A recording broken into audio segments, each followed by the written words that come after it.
นะฮะเพราะที่นู่นเนี่ยเป็นแหล่งความรู้ที่นี่มันมีอาณาเขตน้อยมากนะฮะต้องบอกว่า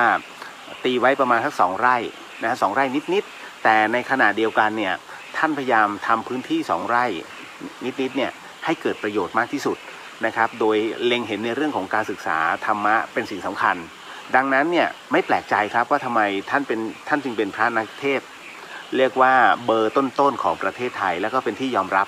นะฮะเพราะว่าแม้กระทั่งสโมสรนักพูดฝึกพูดล้านนาเนี่ยยังต้องให้ถ้วยในเรื่องของการพูดเป็นถ้วยชนะเลิศนะฮะกับท่านนี่คือสิ่งที่หาตัวจับแบบท่านยากมากนะฮะก็เลยให้เห็นเลยวันนี้ย้ายมุมกล้องมาให้เห็นแล้วครับนะครับอันนี้ก็คือหลวงพี่นำแบบมาจากอินเดียแล้วก็เป็นยุคแรกๆนะครับที่สร้างขึ้นมาก็เป็นปางปฐมเทศนานะฮะนี่เลยองค์นี้เลยจากลังกาท่านแกะแบบเลยถ่ายเชะนะแล้วด้านหลังนี่ก็เป็นต้นโพอันนี้ไม่เห็นใช่ไหมเดี๋ยวด้านนี้ฮะด้านนี้ฮะอันนี้ฮะนี่คือต้นโพนี่ฮะต้นโพที่ผมบอกนะฮะแล้วดูความแก่ดูความเก่าดูความแก่ความเก่าต้นโพตรงไหนตรงมันขึ้นเขาเรียกว่าถ้าเป็นมนุษย์ก็ต้องดูว่ารอยกระรอยเหี่ยวย่นถูกไหมฮะเหมือนกันฮะต้นไม้ยิ่งแก่เนี่ยเปลือกเขาจะแตกลายแล้วจะสวยต้นนี้ถือว่าเชฟสวยมากเป็นเชฟโพนะฮะสวยมากแล้วไม่มีการคุมนะฮะคือปกติแล้วโพเนี่ยอย่าไปปลูกกับบ้านนะพังนะโพไซอะไรนะยางอินเดียนะฮะแล้วก็สัตบันคุณจะไปปลูกเด็ดขาดนะรากมันเนี่ยจะชอนชัยเอาผนังหรือไม่ก็รั้วจนพังฮะผมก็ไม่รู้เขาทำไมเขาชอบกันนะครับ เนี่ยอันนี้คือให้เห็นนะฮะว่าอันนี้ไม่ได้คุมแล้วมันก็มีพื้นบางส่วนสุดนะครับเพราะรากเขาไปแล้วไปเรื่อยแล้วไปกว้างนะฮะรากโพเอาละเดี๋ยววันนี้ก็คงจะคุยเชื่อไหม เมื่อวานเขียนหัวข้อในเรื่องของพระธาตุการเกิดพระธาตุยังไม่ไปไหนเลยตอบคำถามกันกระจายนะฮะวันนี้เนี่ยก็ต้องขอบพระคุณนะฮะคุณกรุงนะครับที่เครื่องไฟมาถึงแล้วนะฮะคือคุณกรุงในกลุ่มแพนด้าขอบตาดำนะของหลวงพี่ภัสกรนั้นนะฮะก็ได้ล็อตแรกนั้นส่งแมสนะฮะแล้วก็เจลแอลกอฮอล์เนี่ยมาให้อันนี้ต้องขอบพระคุณเป็นการส่วนตัวคือผมมองว่าอันเนี้ยส่งมาให้ทางธรรมสถานไม่ว่าจะเป็นทางพระนะฮะรวมถึงใครก็ตามที่เดินเข้ามาเนี่ยเขาสามารถใช้ประโยชน์ได้รวมถึงด้านบนด้วยนะก็คือด้านบนวัดนะฮะอันนี้ก็โมทนาสาธุแต่วันนี้บังเอิญว่าได้คุยกับคุณกรุงนะฮะคุณกรุงมองเห็นว่าตรงที่วางกู่นะฮะหรือว่าเจดีย์ที่จะต้องบรรจุอัฐิธาตุของหลวงพี่ภัสกรนั้นเนี่ยฮะมันมืดในช่วงกลางคืนคุณกรุงก็มองว่าถ้าอย่างนั้นเนี่ยเพื่อไม่ให้เปลืองค่าไฟด้วยก็เลยใช้เป็นพลังงานเซลล์แสงอาทิตย์นะฮะ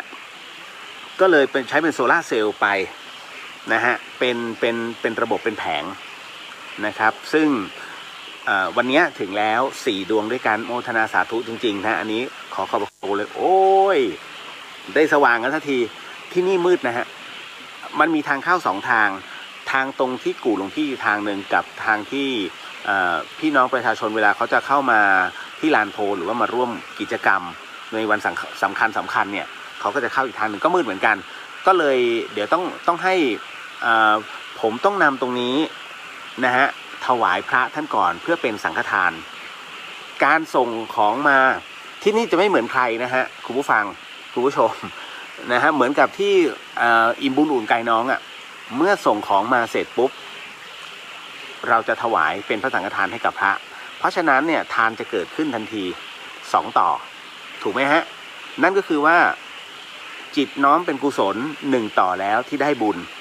นะครับเมื่อส่งมาแล้วของมาถึงพื้นที่เสร็จปุ๊บผมนำถวายเป็นสังฆทานแม้ว่าจะมอบให้กับทางธรรมสถานแต่มันยังไม่ถึงพระถูกไหมฮะหลังจากนั้นเนี่ยเมื่อนำถวายนะฮะเป็นสังฆทานแด่พระนั้นท่านมีศีลมากกว่าเรา ผมเนี่ยห้าบางครั้งก็แปดนะฮะบางครั้งก็พร่องแต่ในขณะเดียวกันเนี่ยพระ227แม้พร่องไปบ้างท่านก็ยังมีศีลในการครอบดังนั้นก็เดี๋ยวต้องนำมอบให้กับถวายให้กับตุนุกเป็นสังฆทานและเดี๋ยวตุนุกเนี่ยจะต้องสละไงเพราะว่าวัตถุประสงค์ของโยมเขาเพื่อที่จะต้องเอามาทำเป็นแสงสว่างนะฮะให้กับคนทุกๆคนที่จะเข้ามาในยามค่ำคืนด้วยโซลาร์เซลล์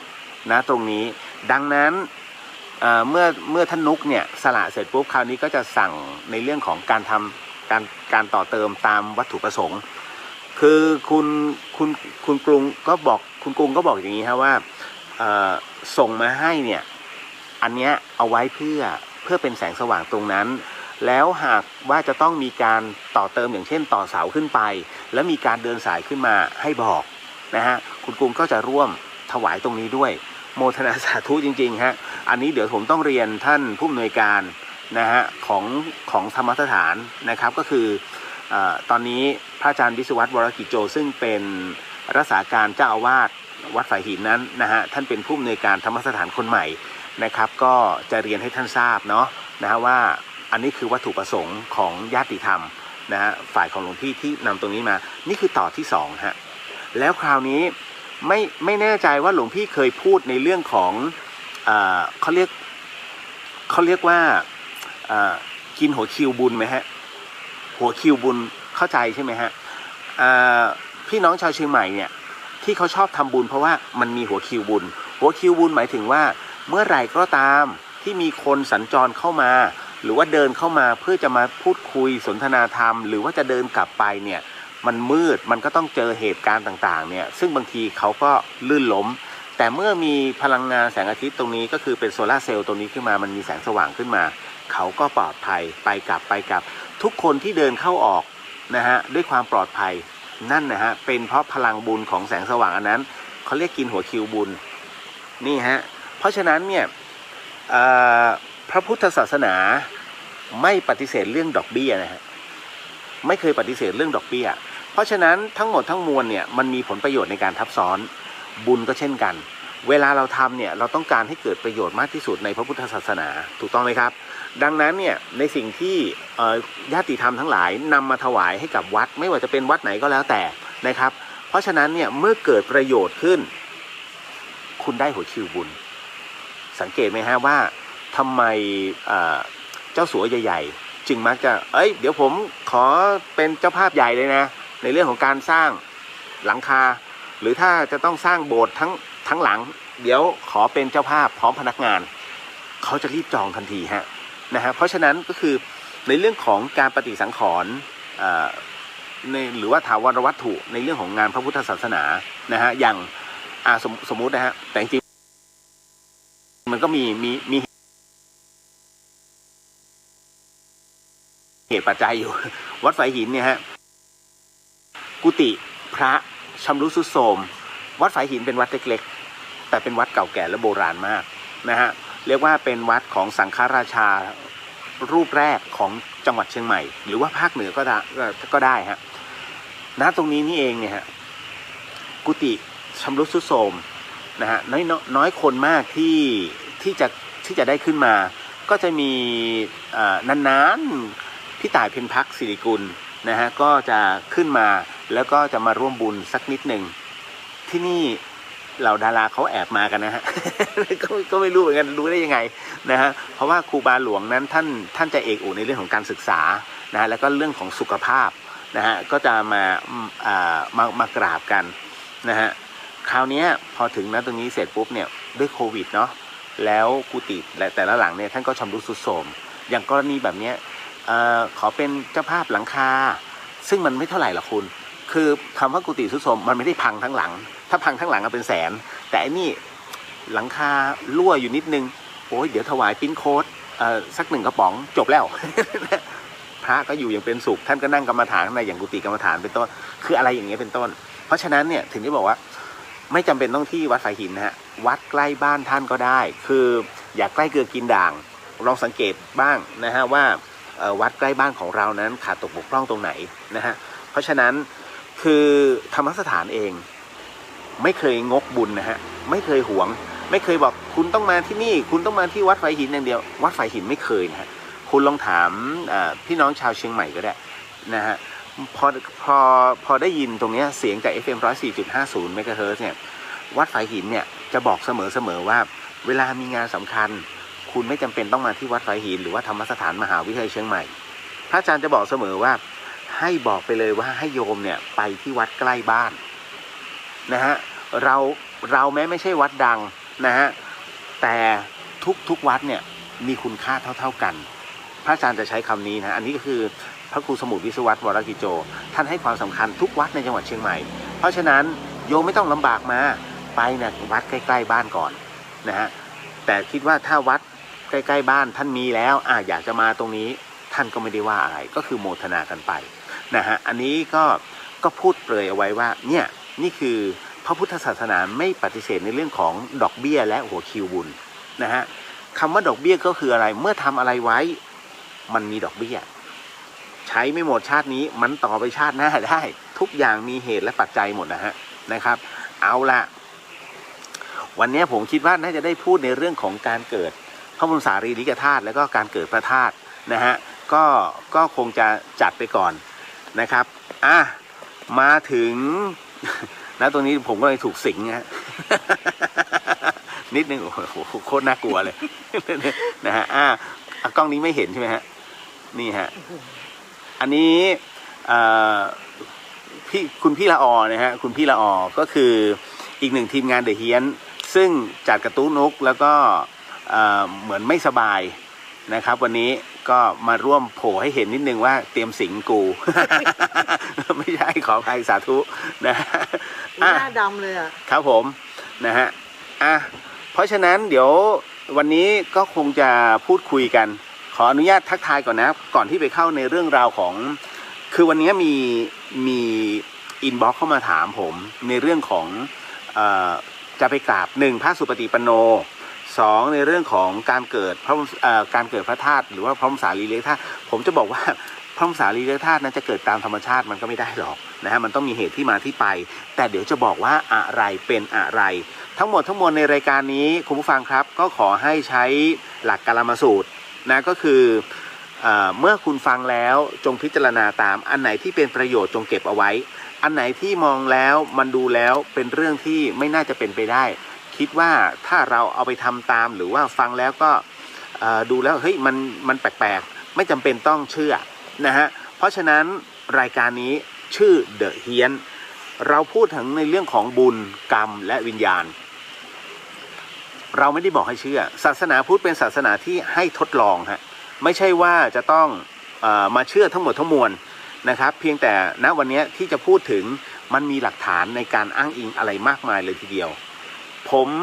ทำไมต้องโฟกัสไปที่ในเรื่องของพระธาตุหรือว่าพระบรมสารีริกธาตุเพราะว่าครั้งหนึ่งหลวงพี่ภาสกรเนี่ยเคยให้ผมใช้คำว่ารวบรวมเรื่องราวของคำว่าพระธาตุและพระบรมสารีริกธาตุของครูบาอาจารย์นะฮะเรียกว่าสายพระกรรมฐานด้วยแล้วก็พระอรหันต์อันนี้ต้องใช้คำว่าพระอรหันต์เพราะว่าทั้งหมดทั้งมวลนั้นพระพุทธองค์นั้นฟันธงแล้วว่าทุกผู้ทุกนามก็คือพระอรหันต์จำได้ไหมฮะหลายคนบอกว่านี่คืออธิธาตุของพระศิวลีนี่คืออธิธาตุของพระอัญญาโกณฑัญญะเคยเห็นใช่ไหมฮะก็จะเป็นหลายๆพื้นที่นะฮะเดี๋ยวให้พี่รอรายงานตัวสวัสดีให้พี่รอค่ะสวัสดีค่ะครับผมส่วนใหญ่จะเป็นเรียกว่าทั้งก็คือเราไม่ต้องพูดถึงนะเพราะว่า 104.5 เนี่ยมันกระจายทั่วเชียงใหม่แล้วก็จังหวัดใกล้เคียงอยู่แล้วแต่ในขณะเดียวกันสมาชิกมากมายเนี่ยก็จะเป็นในกลุ่มของแพนด้าขอบตาดำสนทนาธรรมยังดึกของหลวงพี่ภัสกรพี่รอเองเนี่ยเอาง่ายๆเธอคือคนสุดท้ายที่ผมเองผมเนี่ยยังไม่ทันเห็นหลวงพี่ภัสกรนะฮะก่อนที่ท่านจะมรณภาพแต่พี่ละอเนี่ยฮะทันได้เห็นแล้วก็ได้คือปกติหลวงพี่ภัสกรเนี่ยเวลามาที่ธรรมสถานพี่ละอแกก็จะเป็นอีกโยมอีก1คนนะฮะพร้อมกับพี่ชายแกนะฮะก็คือพี่แป๊วเป็นคนที่คอยดูแลทั้งหมดทั้งมวลภายในธรรมสถานนะฮะทุกครั้งเนี่ยเวลาหลวงพี่ท่านมาเนี่ยท่านก็จะมาทักทายเนี่ยโดยแบบอะไรนะ ทำอะไร แม่มึงมองอีโมะไอ้หนอ เนี่ยหลวงพี่เขาจะอย่างเงี้ยฮะ นะฮะแสดงให้ดูนะนะ บอกกันนิดนึงดิ อ๋อนั่นแหละ จะ ฮะ ได้ตั้งตัว คือแกจะบ้าจี้ แล้วหลวงพี่จะชอบมากมาถึงก็ ว่ายังไงอย่างเงี้ยเป็นต้นนะฮะแบบเนี้ยฮะเป็นต้นแล้วในวันนั้นเนี่ยวันนั้นเดี๋ยวให้พี่รอเล่าพี่รอดังๆหน่อยเล่าซิว่าตอนที่หลวงพี่ท่านมาเนี่ย มันเกิดอะไรขึ้น อ๋อหลวงพี่แกเดินมาปกติเนี่ยแกจะย่องมา ฮะ ใช่ไหมถ้าเราหินหลังให้เนี่ยบังเอิญวันนั้นก็หันไปหาแก ก็เลยมองหน้าแกว่าวันนี้ทำไมพระอาจารย์ไม่แหย่ทุกครั้งเนี่ยหรือเราอาจจะหันไปมองหน้าพระอาจารย์ทันก็ไม่ได้ก็ได้เนาะแต่แกก็มาแบบแกเหนื่อยอ่ะเหมือนกับมาแบบร้อนๆอ่ะแล้วคราวนี้หน้าของแกเนี่ยคือดำก็เลยเราก็เลยไม่แหย่แกนะคะ แล้วก็เลยบอกว่านึกในใจว่าทำไมวันนี้พระอาจารย์ดูหน้าดำๆดูเคร่งเครียดนะคะสีหน้าแบบไม่มีราศีนะก็เลยแซวพระอาจารย์ว่าพระอาจารย์ไอ้ที่เรื่องที่ว่าเราคุยกันวันนั้นพระอาจารย์ว่าไงพระอาจารย์บอกข้าไม่อนุมัติเราไม่พูดเรื่องอะไรเนาะข้าไม่อนุมัติแล้วบอกอ้าวพระอาจารย์พูดกับหนูไปแล้วอ่ะเรื่องข้าอ้าวแล้วหนูพูดกับเขาไปแล้วเรื่องเองแล้วก็ชักหน้าแบบงอนๆไปแล้วก็เชิดหน้าไปนั่นคือนั่นน่ะวันนั้นวันสุดท้ายที่เจอแกและแกเป็นครั้งแรกที่แกมาอยู่ได้แค่ประมาณ2 ชั่วโมงคืออย่างที่ผมเล่าให้ฟังว่าพระอาจารย์ภัสกรนั้นใช้ร่างกายหนักมากฮะใช่คือไปกรุงเทพเชียงใหม่เนี่ยเหมือนเดินไปซื้อของหน้าปากซอยนี่เป็นเรื่องจริงนะฮะอยู่กันแค่2 ชั่วโมงท่านก็มาเช็คนี่นู่นนั่นเสร็จปุ๊บกลับแล้วผมออกมาจากห้องเสร็จปุ๊บก็เลยถามพี่รอเอาหลวงพี่อาจารย์กลับแล้วเฮ้ยวันนั้นนะฮะพี่แป๊วก็ไม่เจอนะไม่เจอใช่ไหมฮะไม่เจอนั่นแหละฮะก็ถือว่าคนเนี้ยเป็นคนสุดท้ายที่ได้เจอหลวงพี่ภัสกรนะฮะแล้วก็ได้ทักทายท่านผมเองก็ยังไม่ทันได้เจอเพราะถ้าเจอกันอย่างที่ผมเขียนเอาไว้ใน Facebook ฮะ1 ปีผมคุยกันแค่ ไม่ถึงเอาว่า30 ประโยคถือว่าเก่งมากแล้วทีพระอาจารย์มาเลี้ยวพระอาจารย์มาพระอาจารย์เลี้ยวอยู่แต่ว่าพออย่างเงี้ยพอห่างกันช่วงนิรันดร์เนี่ยมันรู้สึกว่าใจหายมันเหมือนกับว่าขาดแรงปะทะครับเพราะว่าบางทีผมจัดอย่างเงี้ยหลวงพี่ก็จะมายืนมองแล้วยิ้มมาแซวกะว่าให้ผมหลุดแต่ผมไม่หลุดบางทีแกก็ลงไปข้างล่างแล้วก็ไปเคาะเรียกนั่นแหละก็เป็นอะไรวันนี้ก็ไม่มีแต่ทุกครั้งนะ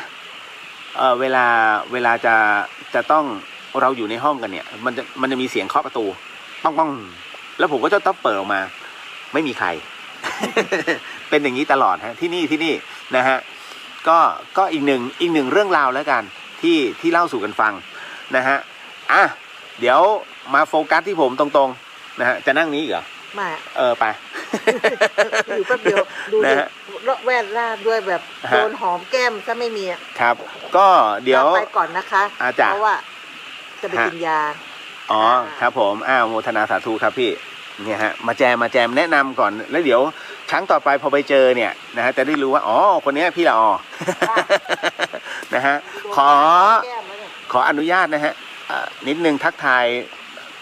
พี่น้องญาติธรรมก่อนนิดนึงนะฮะขอดัดขึ้นมาต้อดีครับสวัสดีฮะโยกสวัสดีครับพี่เลียวสวัสดีครับผมนะฮะคุณไพโรจน์ดีครับพี่เรียวสวัสดีครับนะฮะก๊อฟสวัสดีครับพี่สวัสดีครับท่านพระสุสามารถไปฟังสดได้ไหมครับที่ไหนจะมาที่นี่เหรอ ไม่ดีไหมนะฮะมันดึกแล้วน้องเอ้ยนะฮะ5 ทุ่มสะดวกซื้อเขายังปิดนะลิตเติ้ลโฮสวัสดีจ้าพี่สวัสดีครับผมคุณณัฐสิทธิ์สวัสดีครับพี่สวัสดีครับนะฮะ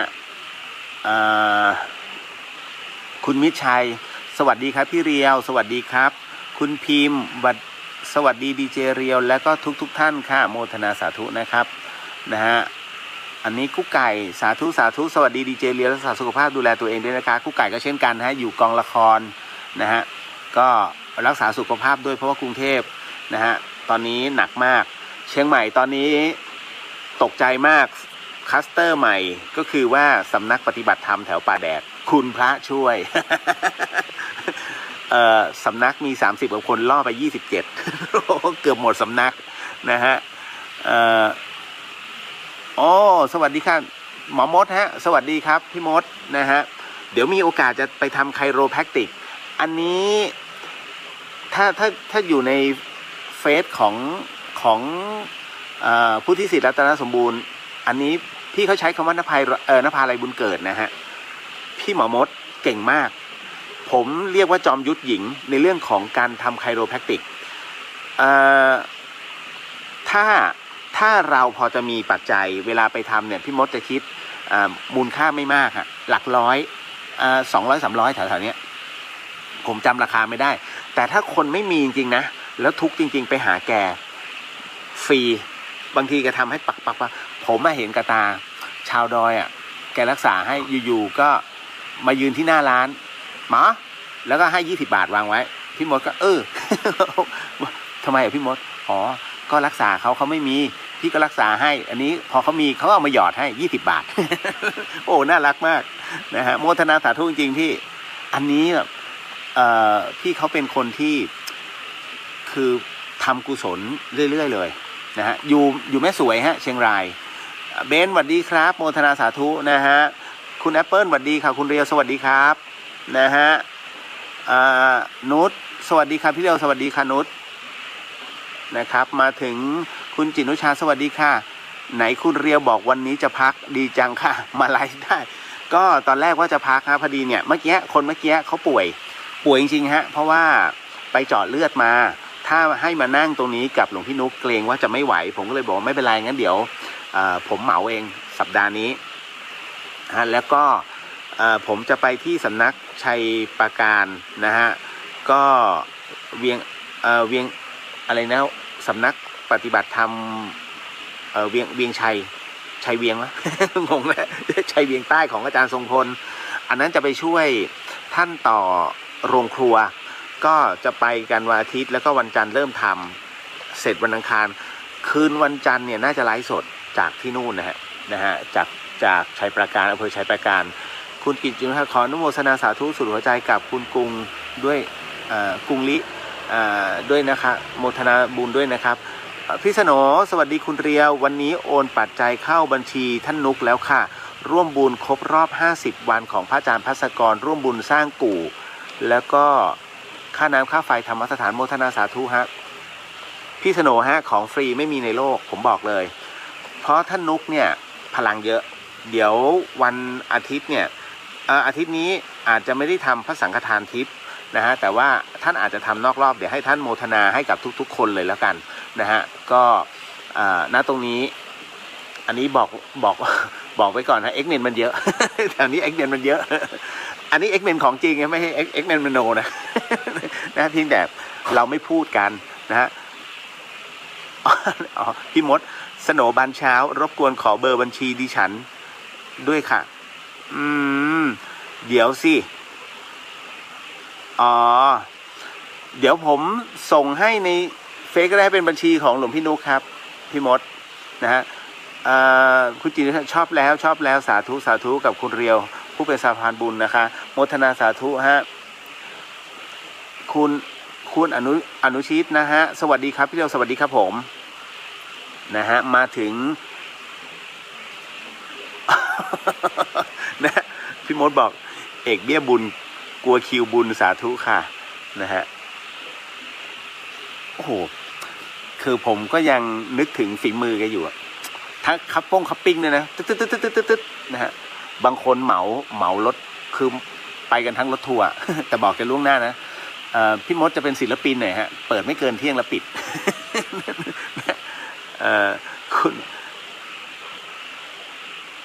คุณเออ้าวคุณเอชนทิชานะฮะสวัสดีค่ะโมทนาสาธุครับนะฮะน้องขจรศิลป์สวัสดีครับพี่เรียวสวัสดีครับน้องนะฮะ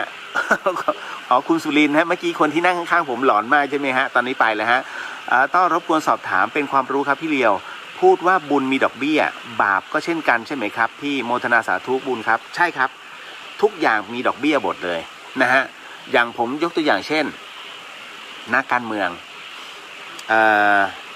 ในอดีตมีนักการเมืองที่โกงกินนะฮะ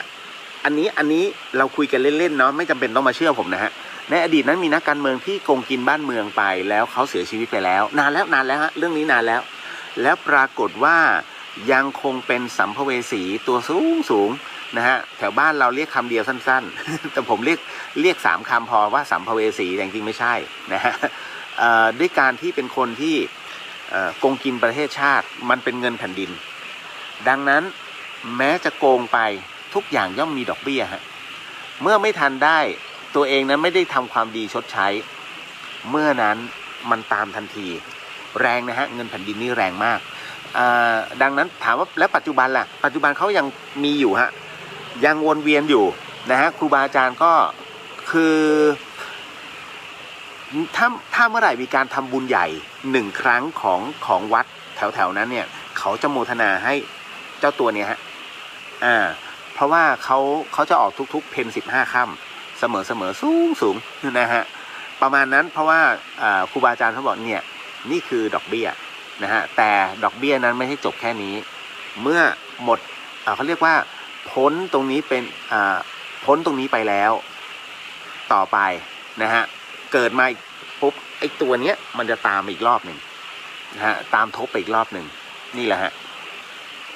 คุณพิมพ์เห็นหางน้องหมาดุกดิกอยู่ข้างหลังอ๋อมันมี2 ตัวฮะมูมูกับมาม่า ชื่อมันน่ารักนะไอ้มูมูไอ้มาม่านะฮะ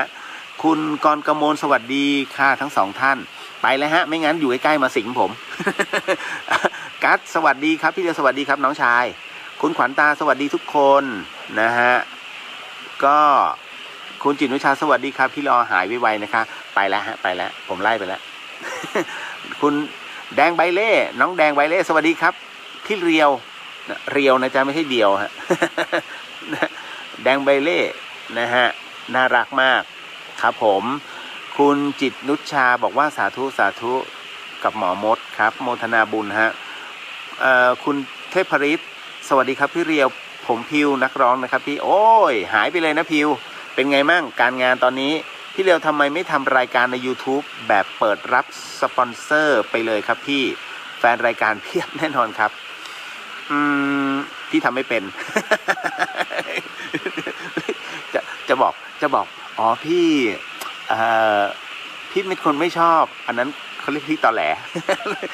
บอกว่าพี่ทำไม่เป็นแล้วกันจบเลย มันไม่มีทีมงานนะฮะแล้วอย่างหนึ่งก็คืออยากทำเหมือนกันแหละฮะบางทีมันก็ติดอ่านสารคดีเนาะแต่ตอนนี้เริ่มแล้วเพราะว่าผมอ่านแล้วมัน2-3 เทคแล้วมันไม่ผ่านก็เลยเดี๋ยวก่อนขอฟิลเพราะว่าปกติจะต้องไปที่ห้องอัดที่กรุงเทพไงแต่พอตอนนี้มันโควิดผมก็กลัวก็เลยต้องอัดจากห้องอัดของเราเองเนี่ยแล้วคราวนี้มันยังไม่ผ่านเลยเริ่มท้อเหมือนกับว่าบอกถ้าไม่ผ่านอีกครั้งหนึ่งเดี๋ยวเขาใช้ที่กรุงเทพ กูรายได้หายอีกแล้ว ไม่เป็นไรฮะนะทำดีสวัสดีพี่เลียวสวัสดีครับมุกมิกสวัสดีจะไอ้มูมู เดี๋ยวขออภัยทางบ้านไม่รู้ใช่ไหมฮะพอดีผมนั่งจัดกับพื้นแล้วไอ้เจ้ามูมูเนี่ยหมา ที่นี่เขาคือเหมือนกับเขาหวงอ่ะเพราะไอ้เจ้ามาม่ามันมาตอมอยู่ข้างหลัง แล้วมันก็อิจฉาไงเอ้ยไม่เอากำลังออกอากาศอยู่ลูกเดี๋ยวโดนตี นะฮะนะฮะก็นะครับมาถึงคุณชัยครับสวัสดีครับพี่เลียวสวัสดีฮะคุณเทพฤทธิ์แบบพี่แจ็คสายศิลป์นะครับพี่อ๋อก็น้องๆกันทั้งนั้นฮะไม่ว่าจะเป็นแจ็คหรือว่าขวัญนะครับเพราะว่าทีมงานป๋องหมดน่ะพวกนี้น้องๆเขารุ่นหลังแล้วนะฮะผมมาดูแลในเรื่องของศิลปินและตอนนั้นนะฮะออกจาก Mighty Shock นะฮะก็มาอยู่ค่ายเพลงตอนนั้นนะครับแบบ The Ghost Radio ฮะใช่ครับคุณสุวิมลสวัสดีครับคุณเรียวฟังย้อนหลังเมื่อวานเพิ่งจบค่ะมาตามฟังคืนนี้ต่ออุ้ยตายแล้วอึด อึดนะฮะน้องทำประสูพี่เรียวผมทำช่องอยู่ครับมีอุปกรณ์กล้องหลายตัวโดรนไมค์ถ้า อยากทำบอกผมได้เลยนะครับพี่อยากทำ บอกเลยแบบหน้าด้านๆอยากทำ นะฮะมาเครื่องนี้มั่งเรียวเดี๋ยวเฮียนนะฮะเดี๋ยววันนี้ยังไงผมต้องจบเรื่องราวของพระธาตุให้ได้วันนี้ นะฮะลิลลี่คุณลิลลี่สวัสดีค่ะคุณเรียวสวัสดีครับผมนะฮะคุณดาวสวัสดีค่ะคุณเรียวสวัสดีฮะคุณกุญชยานะฮะสวัสดีค่ะรออยู่ค่ะสาธุครับนะฮะคุณธนสาดีจ้ามาแล้วเดี๋ยวอยากรู้ว่าที่เยอรมันน่ะเขามีขาหมูไหมฮะ ผมไม่อยากรู้มากเพราะว่าไอ้ที่เนี่ยมันใช้ป้ายขาหมูเยอรมันนะผมก็เลยอยากเยอรมันมีขาหมูไหม นะคุณผ่องศรีสวัสดีคุณเรียวกำลังรอฟังค่ะโมทนาสาธุนะฮะผมอาจจะไม่เหมือนหลวงพี่ภัสกรนะผมจะบ้าๆบอๆ หลวงพี่ภัสกรท่านจะทางการในธรรมะเพราะท่านอยู่ในผ้าเหลืองนะฮะคุณสุวรรณยาสวัสดีค่ะสาธุสาธุโมทนาสาธุนะครับสวัสดีค่ะคุณกนกรัตน์สวัสดีครับเพื่อนเรียวสาธุอันนี้เจ้าของเพจยอดอ้อก่อธรรมนะจ๊ะไม่หลับไม่นอนนะฮะยอดอ้อนะฮะคุณจิ๊บนะฮะสวัสดีเจ้าคุณเรียวสวัสดีครับผมนะฮะมาถึงคุณนุ้ยสวัสดีค่ะคุณเรียวแพนด้าสวิตค่ะสวิตเลยถ้าสวิตเราต้องนึกถึงช็อกโกแลต อ้วนไม่เอา คุณสุมนาสวัสดีครับพี่เรียวสวัสดีครับแพนด้ารายงานตัวค่ะโมทนาสาธุนะฮะคุณบรมคุณบัวลม อาจจะเป็นบรมแล้วสวัสดีค่ะบัวลมใจแก้วกลุ่มแพนด้าครับโมทนาสาธุนะครับนะฮะอันนี้คุณสุสวัสดีค่ะน้องเรียวพี่สมาชิกแพนด้าขอบตาดำค่ะติดตามฟังน้องเรียวค่ะโมทนาสาธุนะฮะคุณพี่ครับนะฮะโอ้ยบางทีก็เกรงเนาะหลวงพี่ท่านทำไว้อย่างดีฮะถ้าโยมน้องมันทำเสียเนี่ยโอ้ยโดนหลวงพี่กระทืบติดดินแน่เลย แล้วพระพี่ชายผมยิ่งไม่ธรรมดาอยู่ นะฮะอันนี้คุณจันโมทนากับคุณกรุงนะคะโมทนาสาธุด้วยฮะอันนี้ก็คือความดีเนาะเราสามารถโมทนากันได้คุณกุลชยาโมทนาสาธุกับคุณกรุงนะคุณกรุงลินะคะนะฮะอันนี้ก็อยู่ในกลุ่มแพนด้านั่นแหละนะฮะสวัสดีฮะพี่จัญญาสวัสดีค่ะนะคุณสุมนาโมทนาสาธุสุดจิตสุดใจกับคุณกรุงลิด้วยนะคะนะฮะคุณนุ้ยหลวงพี่เคยพูดค่ะเรื่องหัวคิวนะฮะเพราะฉะนั้นทุกอย่างมีหมดนะครับการกินหัวคิวบุญนะครับคุณนลิศรานะฮะสวัสดีค่ะคุณเรียวกราบอนุโมทนาสาธุก็โมทนาสาธุด้วยฮะแทนทุกท่านเลยนะฮะอันนี้สวัสดีครับพี่เรียวอันนี้คุณชายชาญนะครับคุณนพสวัสดีค่ะสมาชิกแพนด้าติดตามคุณเรียวค่ะโมทนาสาธุกับคุณกรุงลีด้วยนะคะนะฮะอันนี้คุณนุกกี้สวัสดีค่ะนะฮะอันนี้พี่ชายนะคุณชินตกิจจันตันสตูลสวัสดีครับพี่นะฮะสตูลเป็นไงบ้างครับตอนนี้สถานการณ์โควิดที่ญี่ปุ่นไปติดนะฮะพอดีญี่ปุ่นเขาไปเที่ยวหลีเป้ไงสตูลเลยไข่แตกถ้าไม่ไปอ่ะ ก็คือมันอยู่ในจังหวัดสตูลเนี่ยแต่ในตัวจังหวัดนะไม่มีนะฮะคุณชัยชาญถวายอะไรได้บุญสูงสุดนะฮะถวายอะไรถวายทุกอย่างฮะแต่เป็นนาบุญดีกว่าถ้านาบุญเป็นพระสุปฏิปันโนได้บุญฮะนะครับอะไรก็ได้แต่ขอให้ถึงมือพระสุปฏิปันโนเป็นใช้ได้นะฮะคุณอ่านว่าออนอุมานะฮะคุณออนอุมาสวัสดีครับคุณเดียวสวัสดีครับผมนะฮะอันนี้คุณพิวสวัสดีค่ะชอบฟังคุณเรียวค่ะชอบเสียงหัวเราะ ตายแล้ว หลวงพี่แย่แล้วหลวงพี่ นะฮะคือถามว่าเศร้าไหมก็เศร้านะฮะในการที่ท่านไปแบบไม่กลับเลยนะฮะแต่ท้ายที่สุดแล้วเนี่ยผมจะต้องตัดได้อารมณ์ตรงนั้นเพราะว่าหลวงพี่สอนให้นึกถึงเสมอทุกครั้งไปเวลาอยู่กับผมเนี่ยเวลาถามนู่นถามนี่แล้วถ้าเรารู้สึกว่าเกินเลยไปท่านก็บอกไตรลักษณ์มึงไตรลักษณ์ เกิดขึ้นตั้งอยู่ระดับไปท้ายที่สุดแล้วไม่ใครก็ใครก็ต้องตาย ท่านบอกเนี่ยตั้งแต่ผมตายรอบแรกนะฮะก็คือว่าตอนที่ผมฟื้นขึ้นมาเนี่ยท่านพูดมาชุดหนึ่งก็คือว่าวันหนึ่งอ่ะไม่มึงก็กูอ่ะสักคนหนึ่งอ่ะต้องตายนะฮะเพราะฉะนั้นวันนี้ที่มึงรอดไม่แน่วันหน้ามึงอาจไม่รอดดังนั้นเนี่ยถ้ามึงไปเดี๋ยวกูสานต่อทุกอย่าง นะฮะพอถึงวันนี้ผมก็ใจหายวับเลยเพราะว่าคนรับปากผมมาไปก่อนเลย นะฮะก็ระลึกถึงท่านนะเพราะว่าผมเป็นตอนแรกเนี่ยผมเป็นคนที่ไม่ชอบที่จะทำสมาธิถ้าไม่อยู่ในยูนิฟอร์มของนักบวชไม่ทำเลยนะฮะแต่พอหน้าตรงนี้ขึ้นมาผมทำทุกวันเลยก็ส่งให้ท่านแล้วผมรู้สึกว่ามันมีบางอย่างเนี่ยกลับมาหาผมแล้วนะฮะไม่ใช่หลวงพี่นะฮะหมายถึงว่าบางสิ่งที่ผมเคยหายไปมันหายไปจากผมอ่ะมันเริ่มกลับเข้ามาแล้วเพราะว่าเริ่มทำสมาธิแล้วก็เริ่มที่จะสวดมนต์แล้วฮะนะฮะคุณสุพัชชาสวัสดีค่ะคุณเรียวสวัสดีฮะคุณมุนาคุณเรียวกับคุณป๋องเหมือนพี่น้องกันเลยค่ะพูดแล้วหัวเราะเหมือนกันเลยค่ะ อยากร้องไห้ หลายคนก็พูดนะฮะว่าผมกับมันนะหน้าเหมือนกันนะฮะก็เลยวันนั้นผมก็เลยคุยกับป๋องมีคนเขาบอกว่าหน้ามึงกับกูเหมือนกันนะฮะแล้วมึงให้กูดีใจไหม มันก็หัวเราะโอ้นั้นเรียงมึงภูมิใจเถอะมึงหลอกกู นะผมกับเขาเป็นเพื่อนกันนะฮะแล้วเพื่อนสนิทกันนะฮะเพราะฉะนั้นเนี่ยเขาเรียกว่าหยอกล้อนะฮะต่อกระซิกได้นะครับเล่นอะไรได้หมดนะฮะแต่อย่าถ้าไม่คุ้นจะไปเล่นกับเขานะ เขาเคืองนะคุณอันนี้คุณปิยพัฒน์นะฮะใช่ไหมครับผมไม่แน่ใจว่าผมอ่านถูกหรือเปล่านะฮะพี่สวัสดีคุณเรียวสวัสดีครับนะฮะอันนี้คุณปฐมพรสวัสดีค่ะทำบุญอย่างไรเห็นผลทันตาทำบุญอะไรเห็นผลชาติหน้าและทำบุญอะไรได้ยามคับขันขอบคุณค่ะโอ้โหปุจฉาวิสัชนามาแล้วฮะทำบุญอะไรเห็นผลทันตาทำบุญกับพระสุปฏิปันโนในขณะที่ท่านออกจากสมาบัติครับเก็ตนะฮะ นะฮะและอีกอันหนึ่งก็คือทำบุญกับพระอุปคุตซึ่งยังไม่เคยมีใครนะฮะที่ได้ใส่กับพระอุปคุตตัวจริงนะฮะทำบุญอะไรเห็นผลชาติหน้าทำบุญทุกอย่าง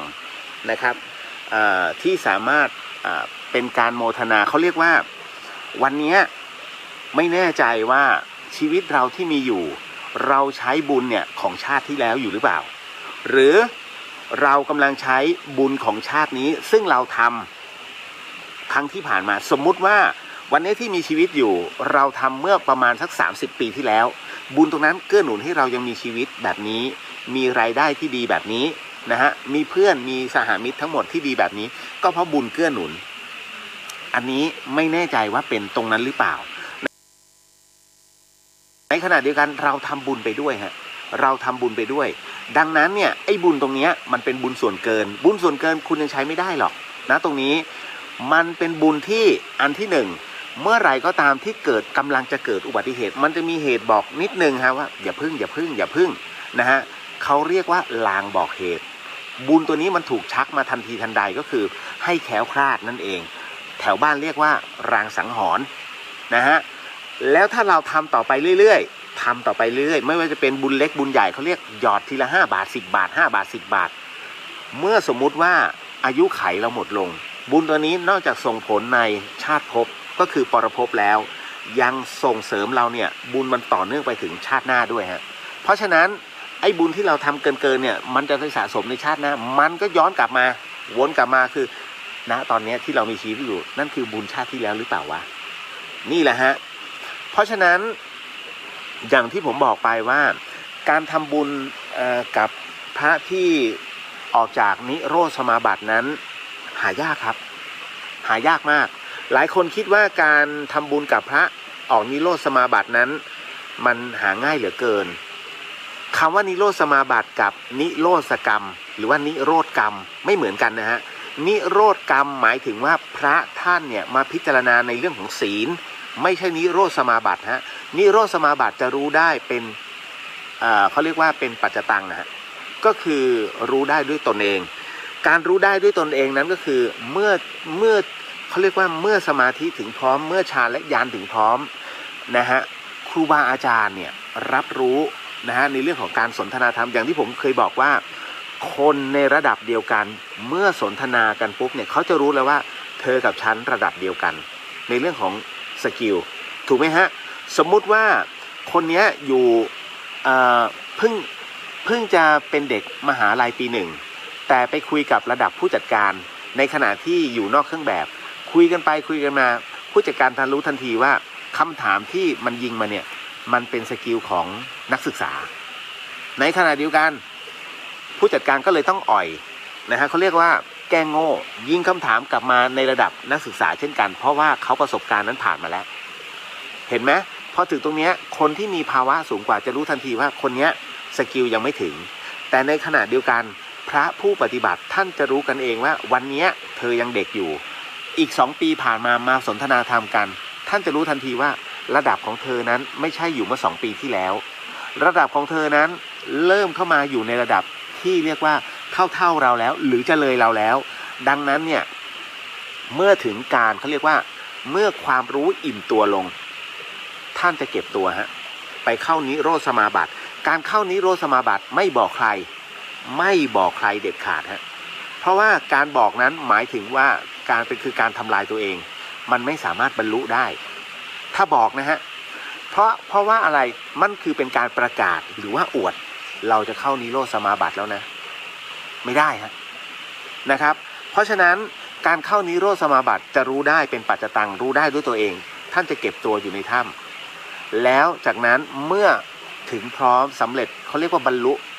ถึงขั้นเป็นพระอรหันต์คราวนี้พอออกมาแล้วใครก็ตามที่ทำบุญเป็นคนแรก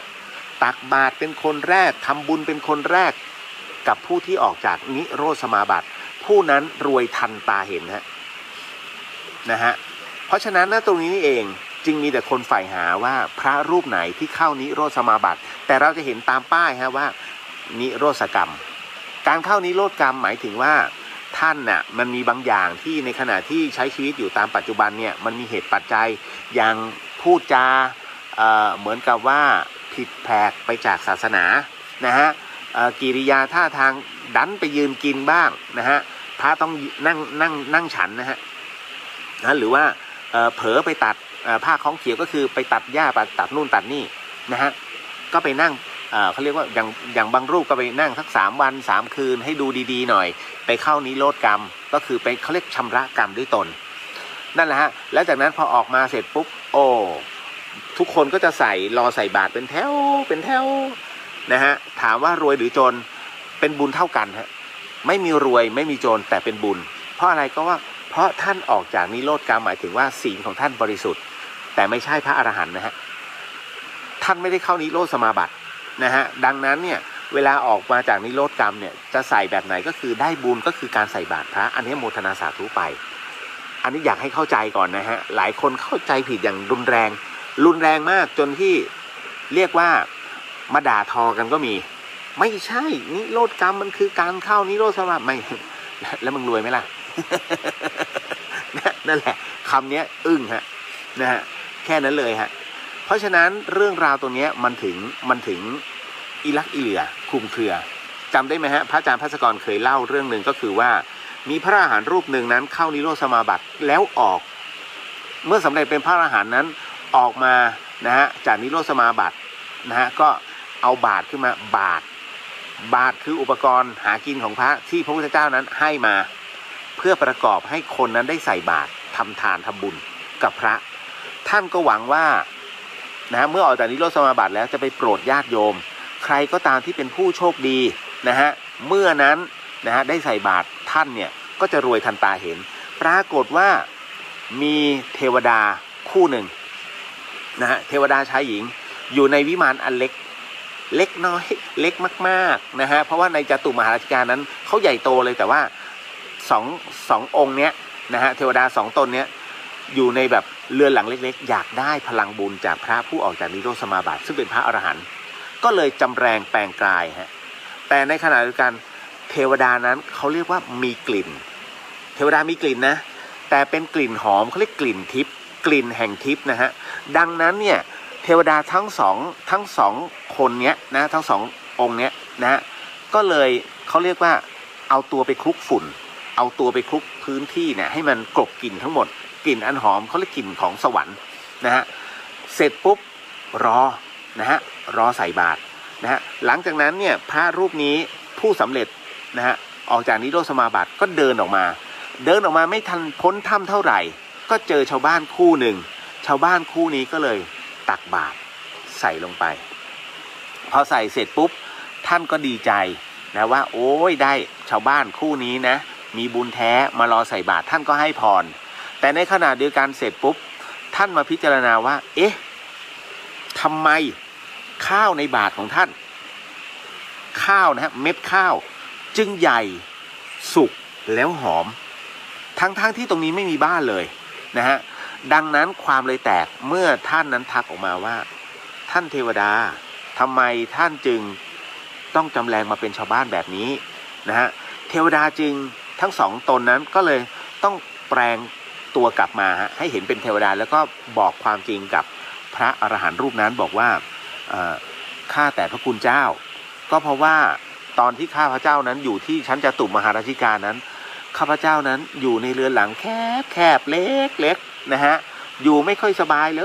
ยนะก็เลยอยากจะมาอาศัยบารมีของพระคุณเจ้าซึ่งเป็นผู้บรรลุธรรมชั้นสูงเป็นพระอรหันต์แล้วเนี่ยนะฮะอยากจะได้บุญของท่านนั้นไปเสริมให้บุญของข้าพเจ้านั้นได้มีวิมานอันใหญ่โตจากการใส่บาตรครั้งนี้พระอรหันต์รูปนั้นเมื่อได้รับรู้อย่างนั้นเนี่ยก็เลยเทศไปหนึ่งกันฮะก็เลยบอกว่าการที่เราสำเร็จและบรรลุออกมาเนี่ยเราก็อยากจะ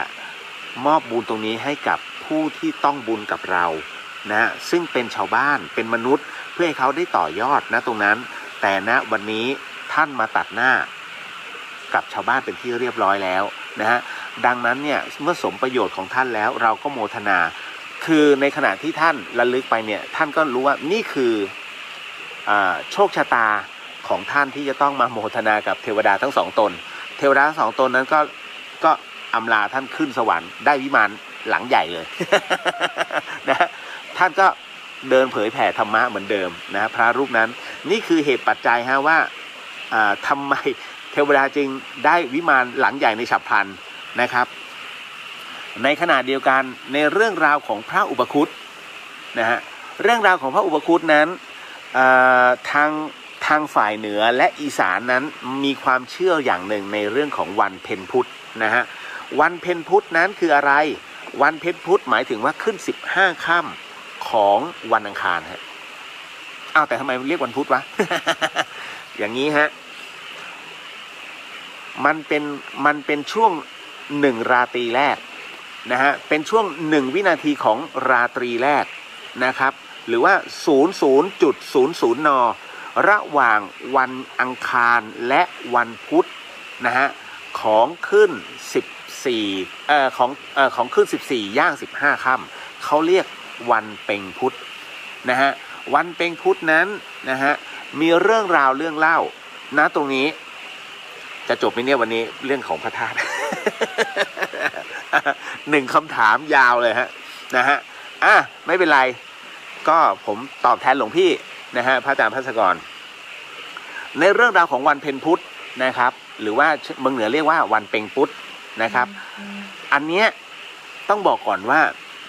ที่มาที่ไปนะครับมันก็คือเป็นเรื่องราวของพระอุปคุตเช่นกันนะฮะที่ผมต้องบอกว่าที่กับคำถามที่ว่าทำบุญแล้วเห็นทันตาถ้าเมื่อไหร่ก็ตามคุณฟุกถูกหวยรางวัลที่1ยิ่งกว่าหวยรัฐบาลของเรานะฮะ นะฮะอันนั้นน่ะแล้วใส่บาตรกับพระอุปคุตซึ่งจำแรงมาเนี่ยรับรองฮะว่ารวยทันตาเพราะว่าอะไรเหตุการณ์นี้เกิดขึ้นหลังจากที่หลังจากที่องค์พระสัมมาสัมพุทธเจ้านั้นได้นิพพานไปแล้ว500 ปีก็คือสมัยพระเจ้าอโศกมหาราชครับคุณผู้ฟังฮะในสมัยของพระเจ้าอโศกมหาราชนั้นนะฮะพระองค์นั้นได้มีความศรัทธาในองค์พระสัมมาสัมพุทธเจ้าเป็นอย่างยิ่งท่านจึงได้รวบรวมเอาพระบรมสารีริกธาตุทั้งหมดนะฮะทั้งหมดทั้งมวลที่ท่านมีอยู่ นะฮะเพื่อจัดทำเป็นมหาเจดีย์ขึ้นแล้วจะทำการเฉลิมฉลองเป็นเวลา7 ปี7 เดือน7 วันจำได้ไหมฮะเรื่องราวตรงนี้พอถึงตรงนี้เสร็จปุ๊บต้องบอกเลยว่าพระพุทธเจ้านั้นเสด็จปรินิพพานไปแล้วแต่พญามารยังไม่ได้ตายไปไหนฮะยังคงวนเวียนอยู่แล้วคราวนี้เรื่องราวมันเกิดขึ้นก็ต่อเมื่อไหร่ก็ตามที่พญามารรู้ว่าอะไรที่ทำขึ้นเกี่ยวกับพระพุทธเจ้าพญามารนั้นจะมาขัดขวาง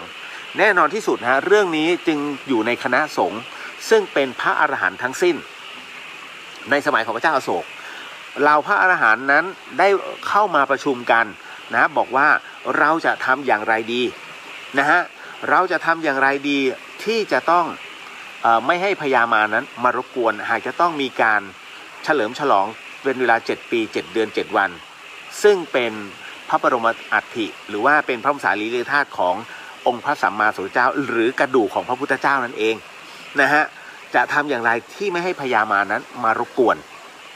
นี่เป็นเรื่องถกเถียงกันมากฮะในหมู่ของคณะสงฆ์ซึ่งเป็นพระอรหันต์ทั้งสิ้นดังนั้นหลายคนสงสัยว่าเอ้าเป็นพระอรหันต์แล้วทำไมจะสู้กับพญามารไม่ได้อย่าลืมนะฮะว่าพระอรหันต์แต่ละรูปนะฮะแต่ละรูปขององค์พระสัมมาสัมพุทธเจ้านั้นพระอสีติมหาสาวกทั้งหลายทั้งปวงเนี่ยท่านเอกอุเป็นคนละแบบดังนั้นจะหาใครเอกอุทางด้านฤทธิ์เทียบเท่าพญามารนั้นหามีไม่พูดง่ายๆคือไม่มี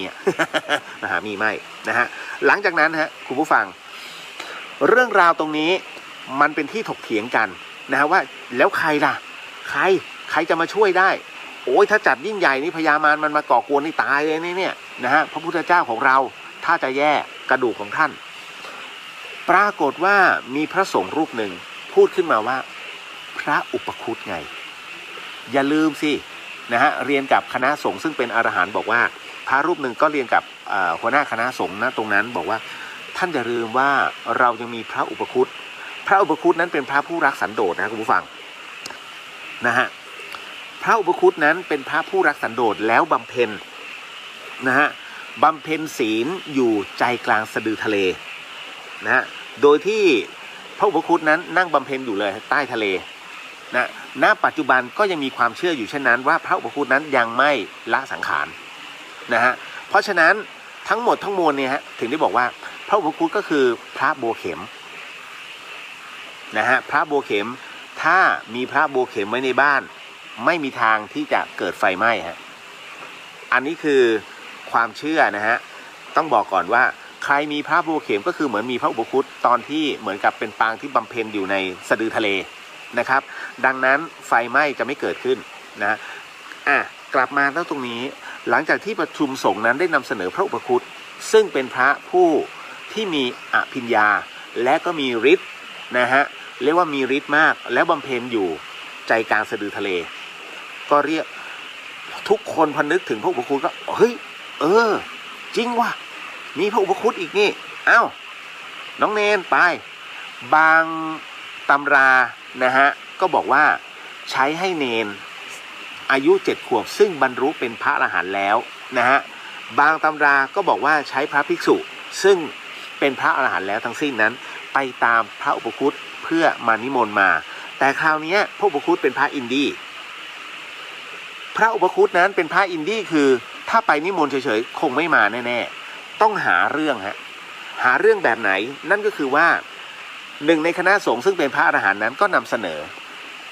ทันทีข้าแต่พระคุณเจ้าผู้เป็นประธานองค์สงฆ์นะฮะเราใช้วิธีที่ว่าทุกครั้งที่เรามีการประชุมสงฆ์พระอุปคุตนั้นขาดประชุมอยู่เสมอดังนั้นเราต้องเหมือนกับว่าคาดโทษพระอุปคุตให้มา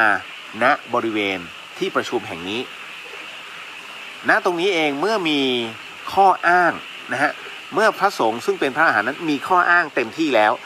จึงมอบหมายให้ผู้ถือสารนะฮะไม่ว่าจะเป็นน้องเนรหรือว่าพระภิกษุสงฆ์ผู้มีฤทธิ์อภิญญาในช่วงหนึ่งของความเป็นอรหันต์นั้นไปนิมนต์พระอุปคุตมานะฮะผมใช้คำว่าเป็นพระภิกษุแล้วกันไม่เอาเป็นน้องเนรนะฮะก็พระภิกษุรูปนั้นซึ่งได้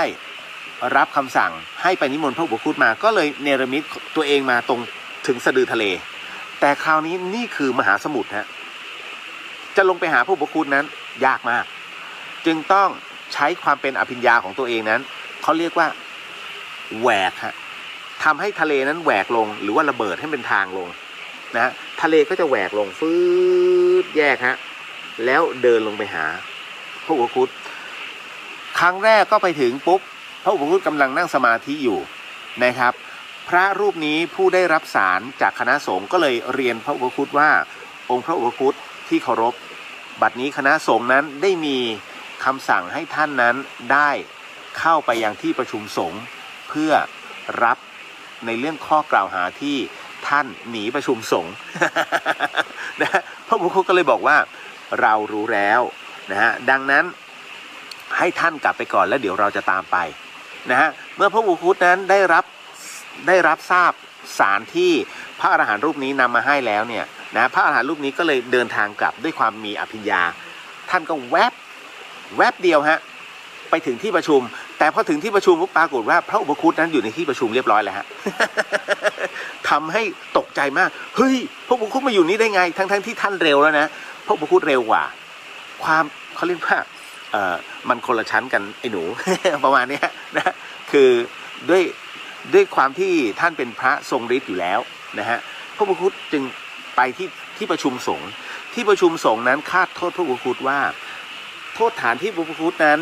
ในเรื่องของการที่หนีประชุมสงฆ์อยู่เป็นประจำนะฮะเรียกก็ไม่มาท่านเอาแต่บำเพ็ญนะฮะดังนั้นคณะสงฆ์เนี่ยหลายๆครั้งเนี่ยจึงมีปัญหาอะไรหลายๆเรื่องก็อยากจะได้รับความคิดเห็นและลงมติแต่ท่านไม่เคยออกเลยดังนั้นเราจึงมีคำสั่งทั้งคณะสงฆ์นั้นถ้าเป็นคณะสงฆ์ต้องทำตามนะฮะสมมุติว่าสงฆ์รูปใดรูปหนึ่งทำผิดอย่างวัดอ่าวอย่างพระวัดสะเกษ5รูปนะฮะที่ต้องข้อหาปาราชิกนะในเรื่องของการทุจริตเรื่องเงินเนี่ยจะมาบวชอีกไม่ได้นะฮะ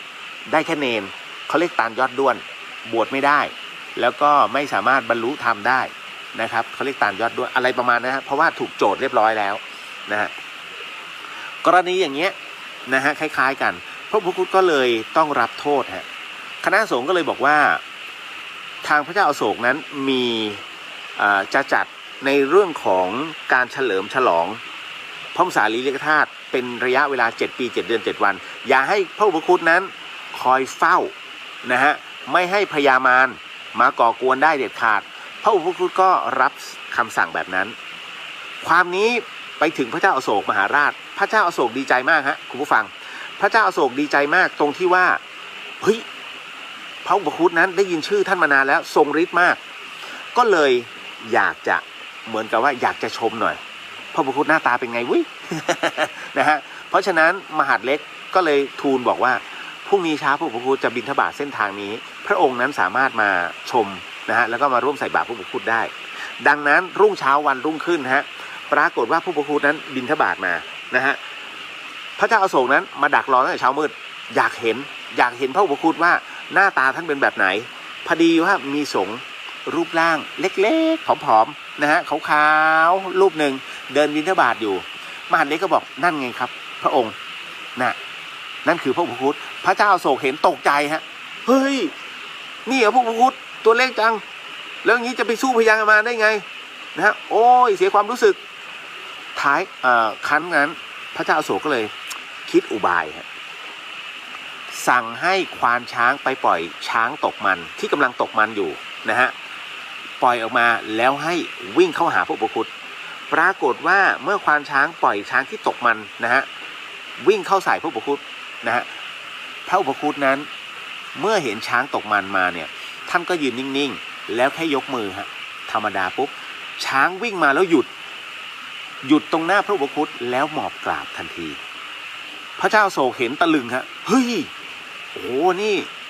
ท่านมีฤทธิ์ขนาดนี้เลยหยุดช้างตกมันได้นะฮะแล้วหลังจากนั้นเป็นต้นมาเนี่ยพระเจ้าโศกมีความปิติยินดีมากที่ได้พระอุปคุตมานะฮะพระอุปคุตนั้นต้องทำหน้าที่ของท่านตั้งแต่วันนั้นเป็นต้นมาทุกๆครั้งพระอุปคุตก็จะดูบนท้องฟ้านะดูบนพื้นดินนะครับเพราะฉะนั้นไม่มีเวลาที่จะลุกไปไหนนะดังนั้น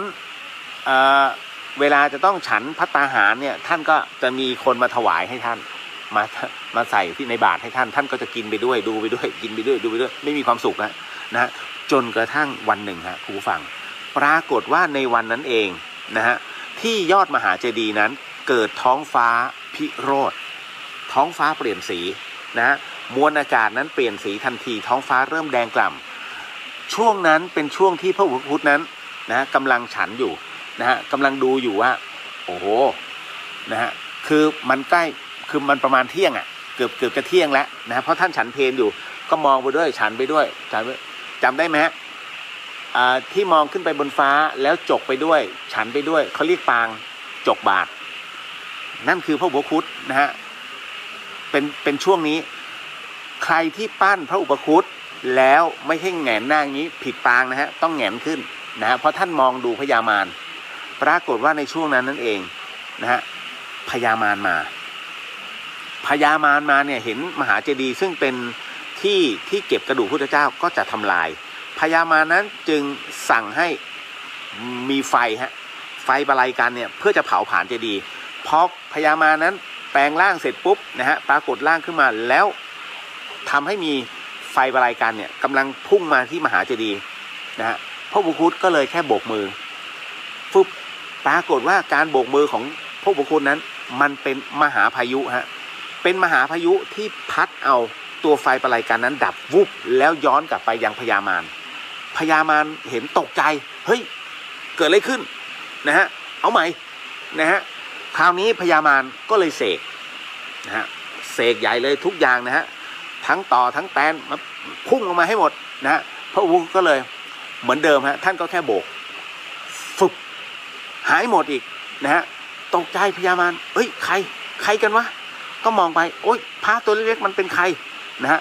ปรากฏว่าพระอุปคุตนั้นเมื่อเห็นพญามารแบบนั้นเสร็จปุ๊บท่านก็เลย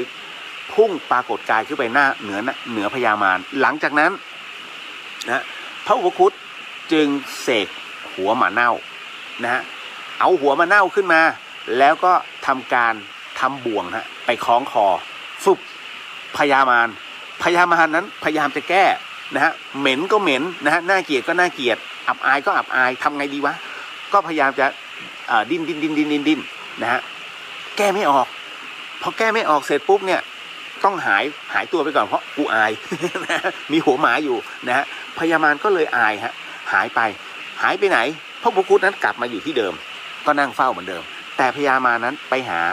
เทวดาพอพญามารไปหาเทวดาเสร็จปุ๊บนะฮะบอกว่าเทวดาช่วยแกะหน่อยนะฮะเนี่ยเราแกะเท่าไหร่ก็แกะไม่ออกโอ้โหเหม็นเหลือเกินหัวหมาเน่าไงนะฮะเมื่อเทวดาเห็นแล้วเทวดาก็มองแล้วโอ้เราแกะให้ท่านไม่ได้อันนี้ผู้ที่ของท่านคือพระอุปคุตซึ่งเป็นอีกหนึ่งสิทธิ์ของตถาคตเราไม่สามารถคงจะต้องให้ท่านนั้นไปพึ่งพระอินทร์ดังนั้นพญามารเมื่อจากนั้นเสร็จปุ๊บก็เลยพุ่งไปหาพระอินทร์นะก็ไปกราบเรียนพระอินทร์นะฮะเนี่ยตอนนี้ข้ามีความทุกขเวทนาเหลือเกินที่สิทธิ์ของตถาคตเนี่ยเอาหัวหมาเน่าเนี่ยมาคล้องคอข้าพเจ้าช่วยเอาออกหน่อยเถอะด้วยความเมตตาพระอินทร์ก็บอกว่าโอ้พญามารเราไม่สามารถจริงๆเพราะพระอุปคุตนั้นเป็นพระผู้มีบุญญาธิการสูงมากนะฮะดังนั้นเนี่ยจงไปขอพระอุปคุตดีๆเถิดนะฮะให้พระอุปคุตนั้นถอดเองพญามารนั้น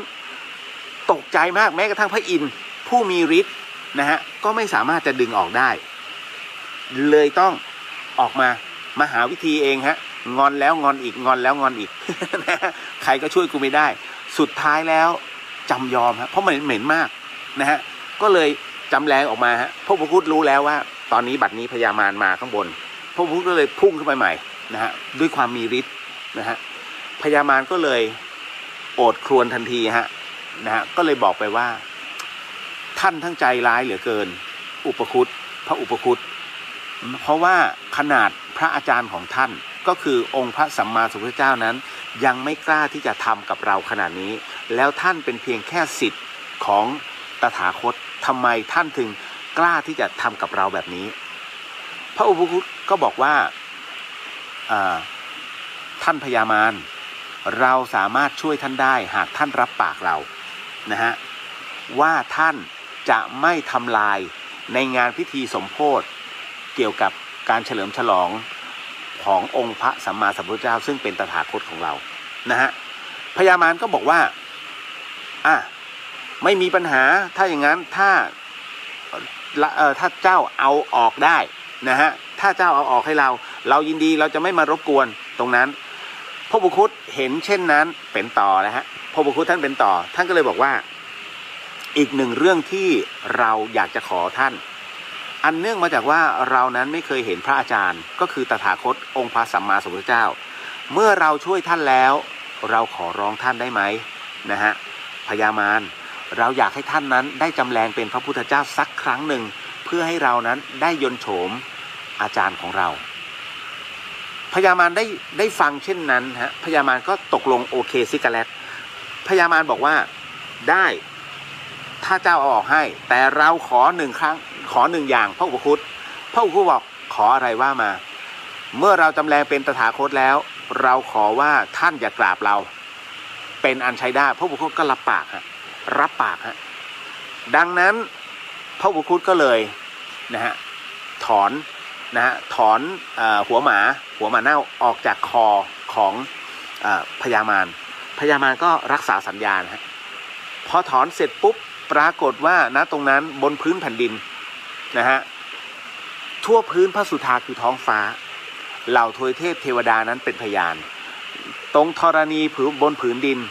มีเหล่าข้าราชบริพารรวมถึงพระอรหันต์อีกหลายๆองค์นั้นนะฮะก็อยู่ด้วยและเป็นพยานในขณะนั้นเองชั้นบาดาลซึ่งจะมีพญามัจจุราชพญายมราชนั้นก็ทรงเป็นพยานรวมถึงพระแม่ธรณีก็ยังทรงเป็นพยานนะฮะทั้งหมดทั้งมวลที่พญามารนั้นรับปากปรากฏว่าพญามารนั้นหลังจากที่ได้หลุดจากพันธนาการจากหัวหมาแล้วพญามารก็รักษาสัญญาครับคุณผู้ฟังพญามารนั้นก็เลยจำแรงร่างกลายเป็นองค์พระสัมมาสัมพุทธเจ้าให้พระอุปคุตนั้นได้ดูเป็นขวัญตาเมื่อพญามารนั้นจำแรงเป็นองค์พระสัมมาสัมพุทธเจ้านะฮะพระพุทธโคดมเป็นที่เรียบร้อยปรากฏว่าพระอุปคุตนั้นพร้อมด้วยเหล่าทวยเทพเทวดาและเหล่าพระอรหันต์ที่อยู่บนพื้นพิภพทั้งหมดทั้งมวลกล้มกราบโมทนาสาธุพญามารตกใจมากเฮ้ยก็ไหนบอกว่าจะไม่กราบไงนะฮะปรากฏว่าพระอุปคุตนั้นหลังจากกราบเสร็จพระอุปคุตก็เงยหน้าขึ้นมาบอกว่าพญามารเราไม่ได้กราบท่านแต่เรากราบองค์พระสัมมาสัมพุทธเจ้าซึ่งเป็นพระอาจารย์ใหญ่ของเราพญามารนั้นเมื่อทราบแบบนั้นรู้สึกซาบซึ้งนะฮะและความตั้งใจของ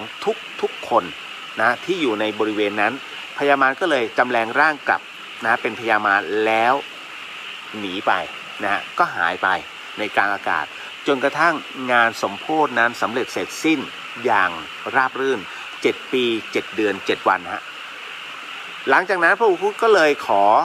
ลาคณะสงฆ์กลับไปจำพรรษาที่กลางสะดือทะเล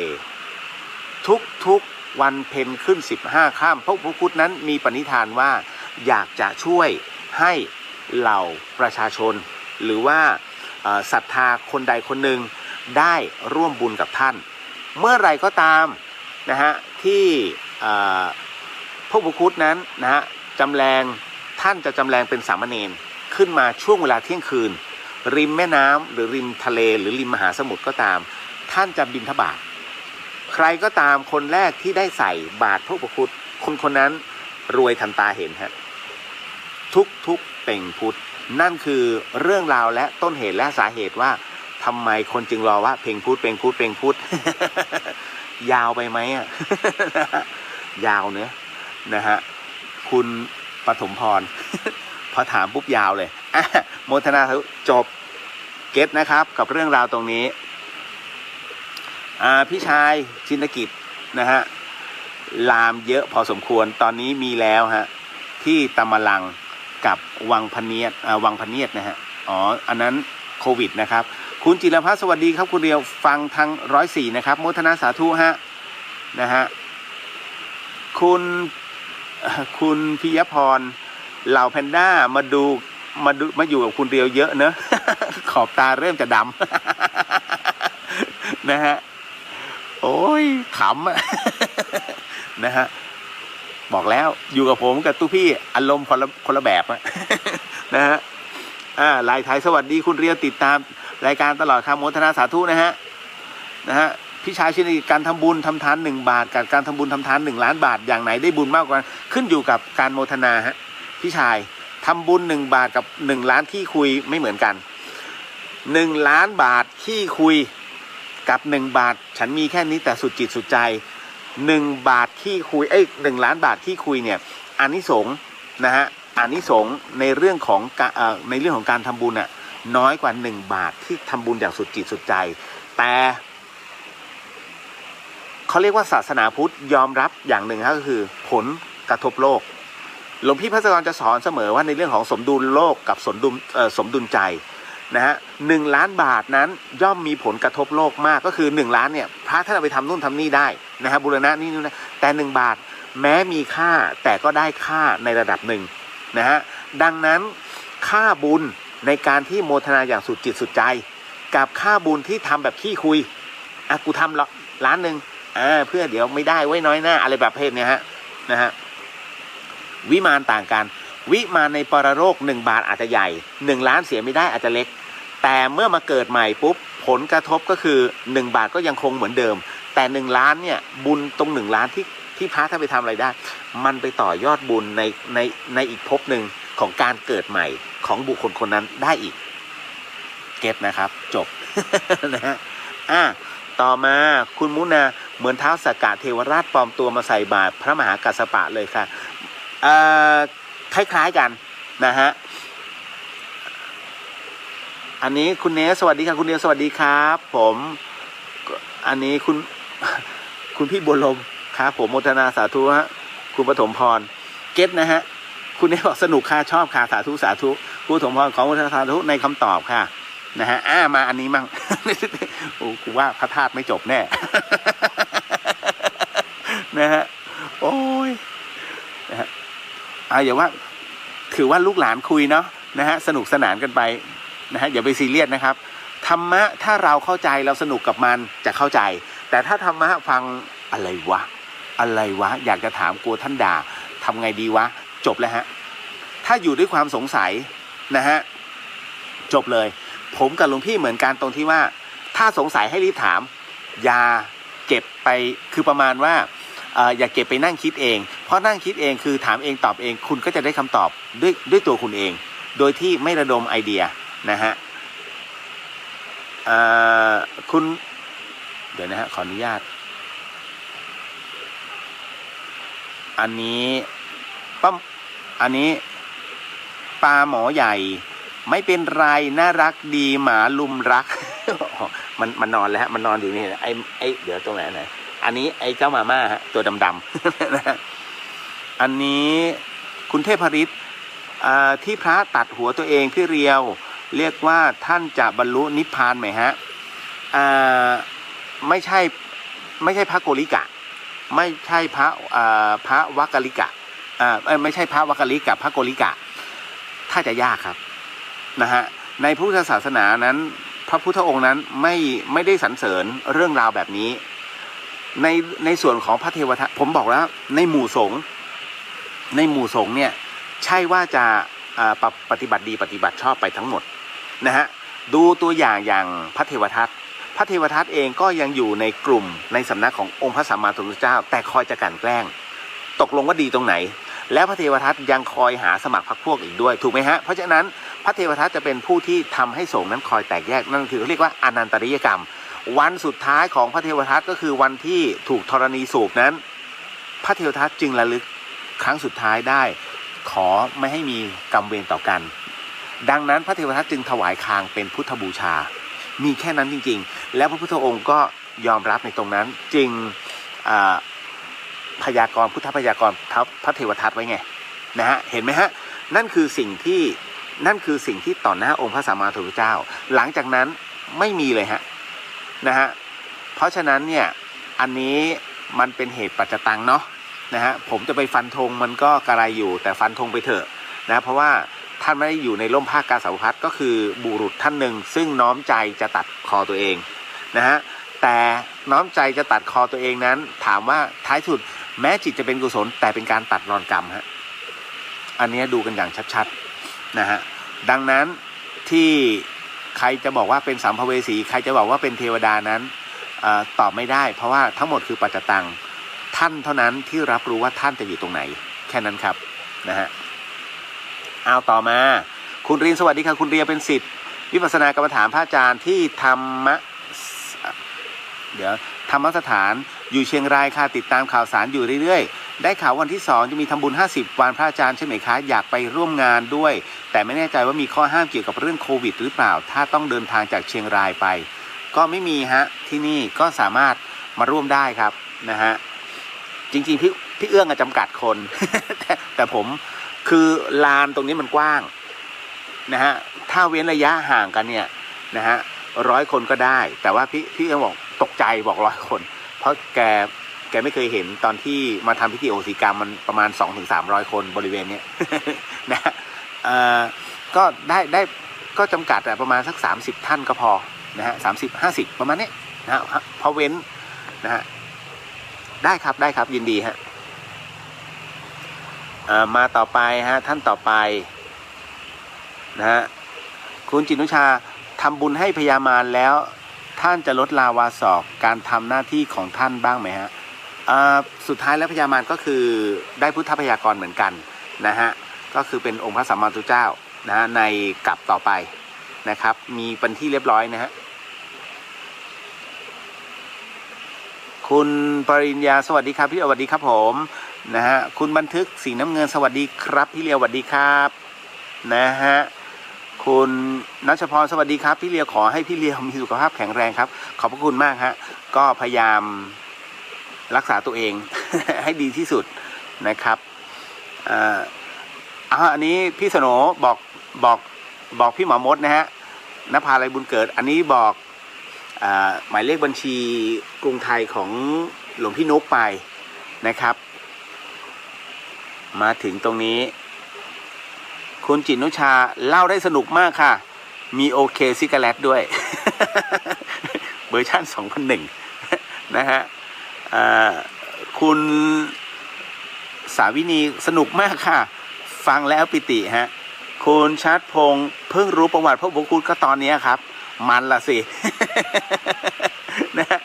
ก็มีหลายๆท่านนะฮะแม้กระทั่งน้องเนวพี่เลี้ยวช่วยเล่าหน่อยพี่เลี้ยวช่วยเล่าหน่อยเอาทำไมหลวงปู่หลวงตาวัดแกไม่เล่าเหรอไม่มัน พี่เลี้ยวเล่ามัน นะฮะคุณจินุชาหนึ่งในความโชคดีเคยได้พบพระอาจารย์ในทริปใส่บาตรพระอุปคุฎแล้วก็ปล่อยปูที่ประจวบคีรีขันธ์ด้วยค่ะโมทนาสาธุฮะปล่อยปูการทำบุญนะฮะที่ยากที่สุดก็คืออย่างที่ผมบอกก็คือ1ปลาหน้าเคียง2ปูเพราะปูมันถูกมัดมันเป็นที่เรียบร้อยฮะนะฮะ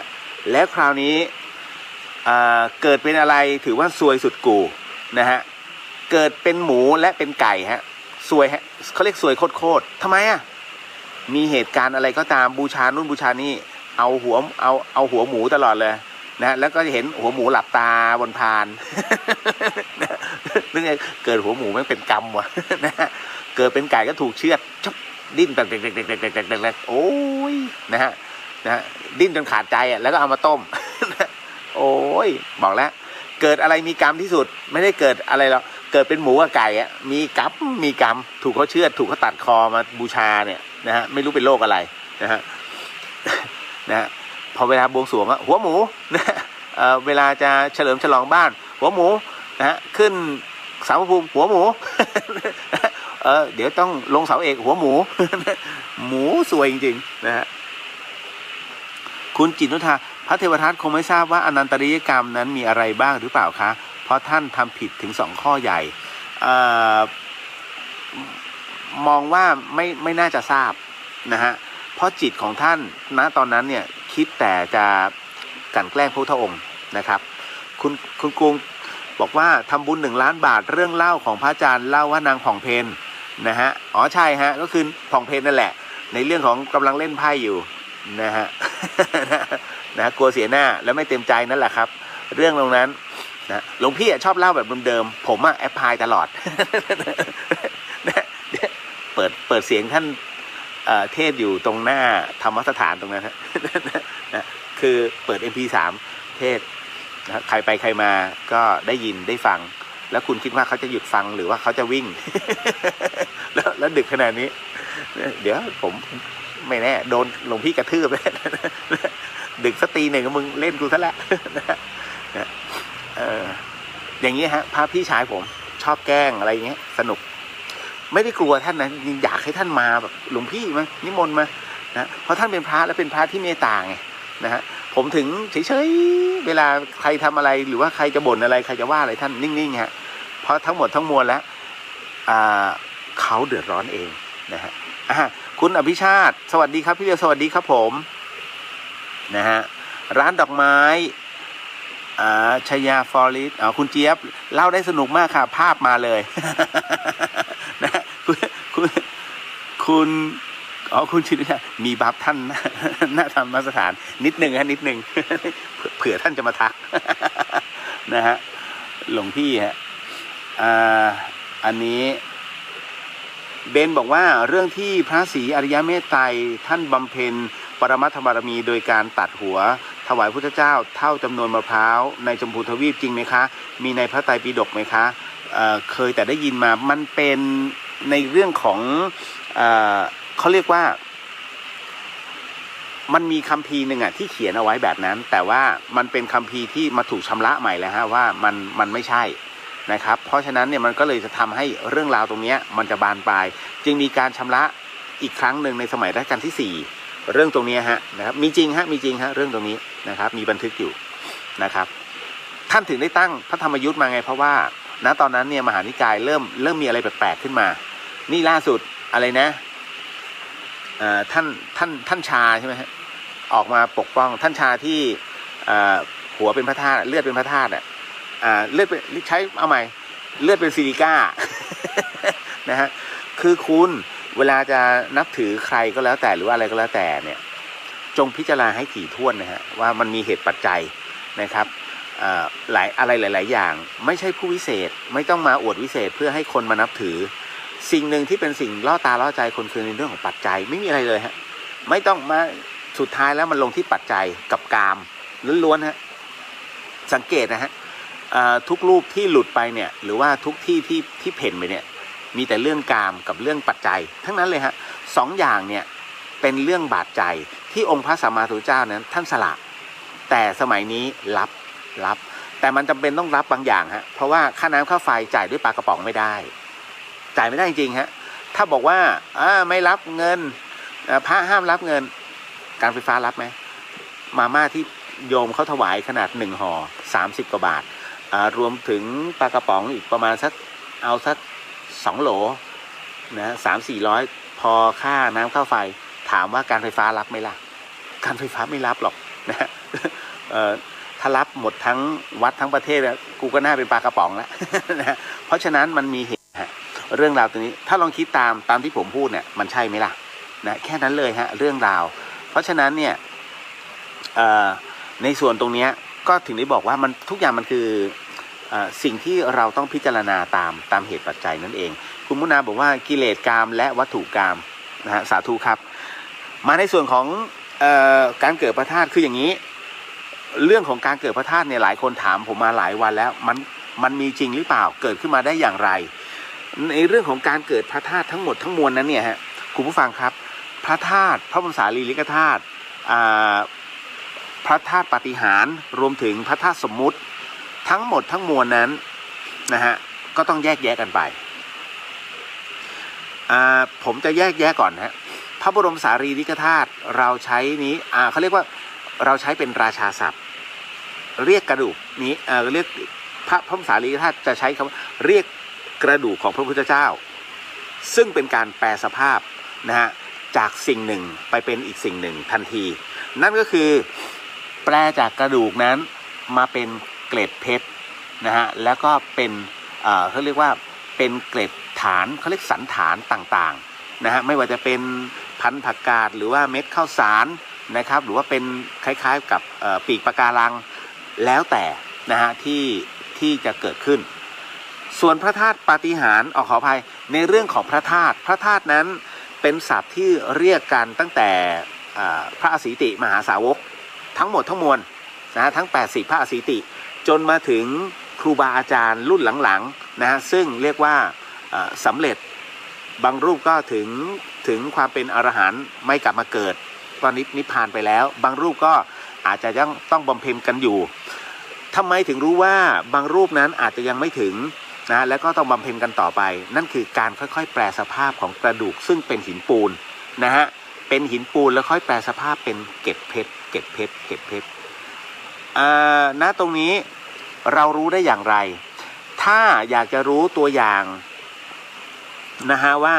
แรกเริ่มมาเป็นแบบไหนแล้วตอนนี้เป็นแบบไหนผมแนะนำมาว่าถ้าคุณมีโอกาสมาเชียงใหม่ให้มาที่วัดเจดีย์หลวงที่วัดเจดีย์หลวงนั้นจะมี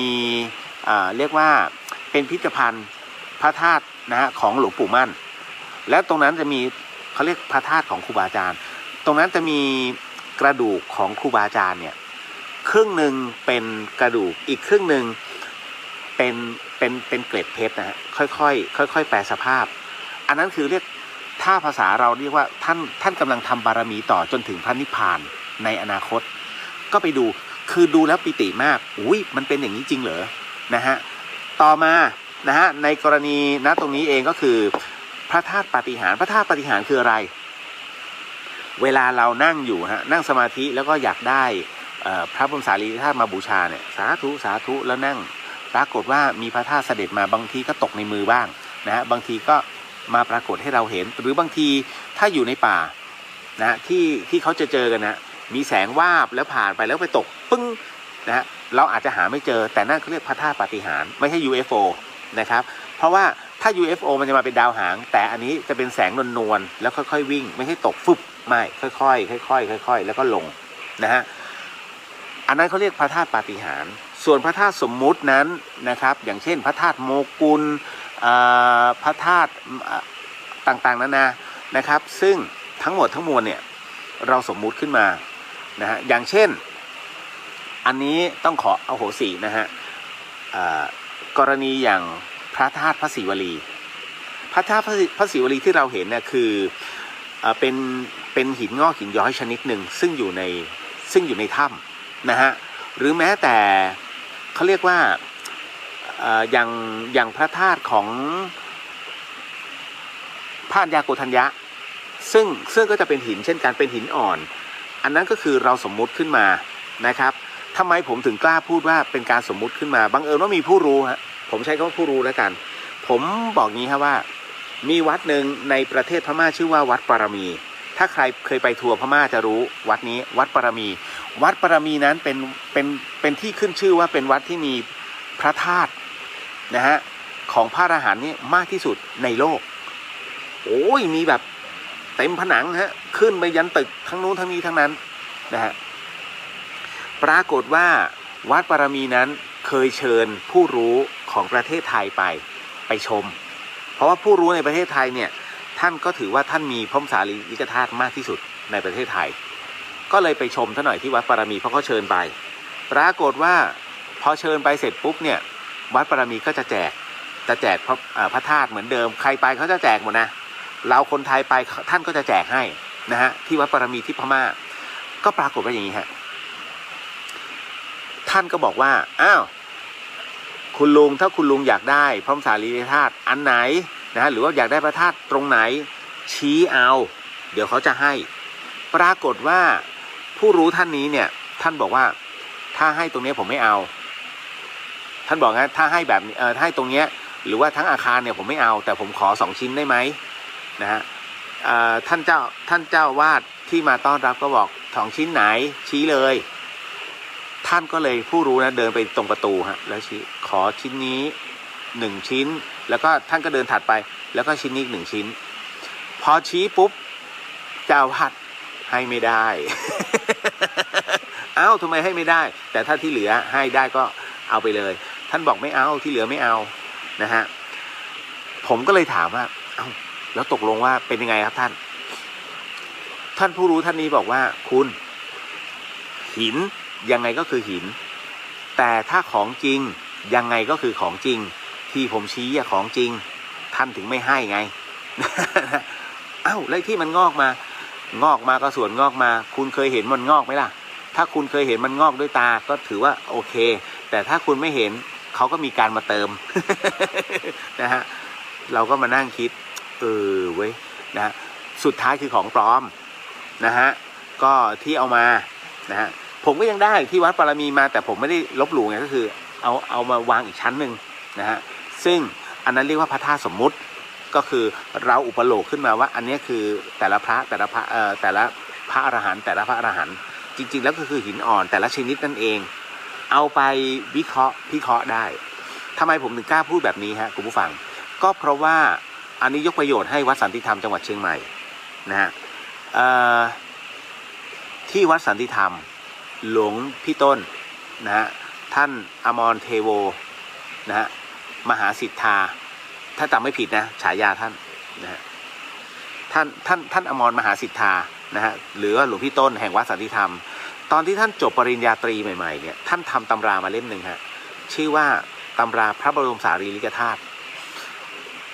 หลวงพี่ต้นเจ๋งอันหนึ่งฮะเจ๋งมากๆก็คือว่าท่านกล้า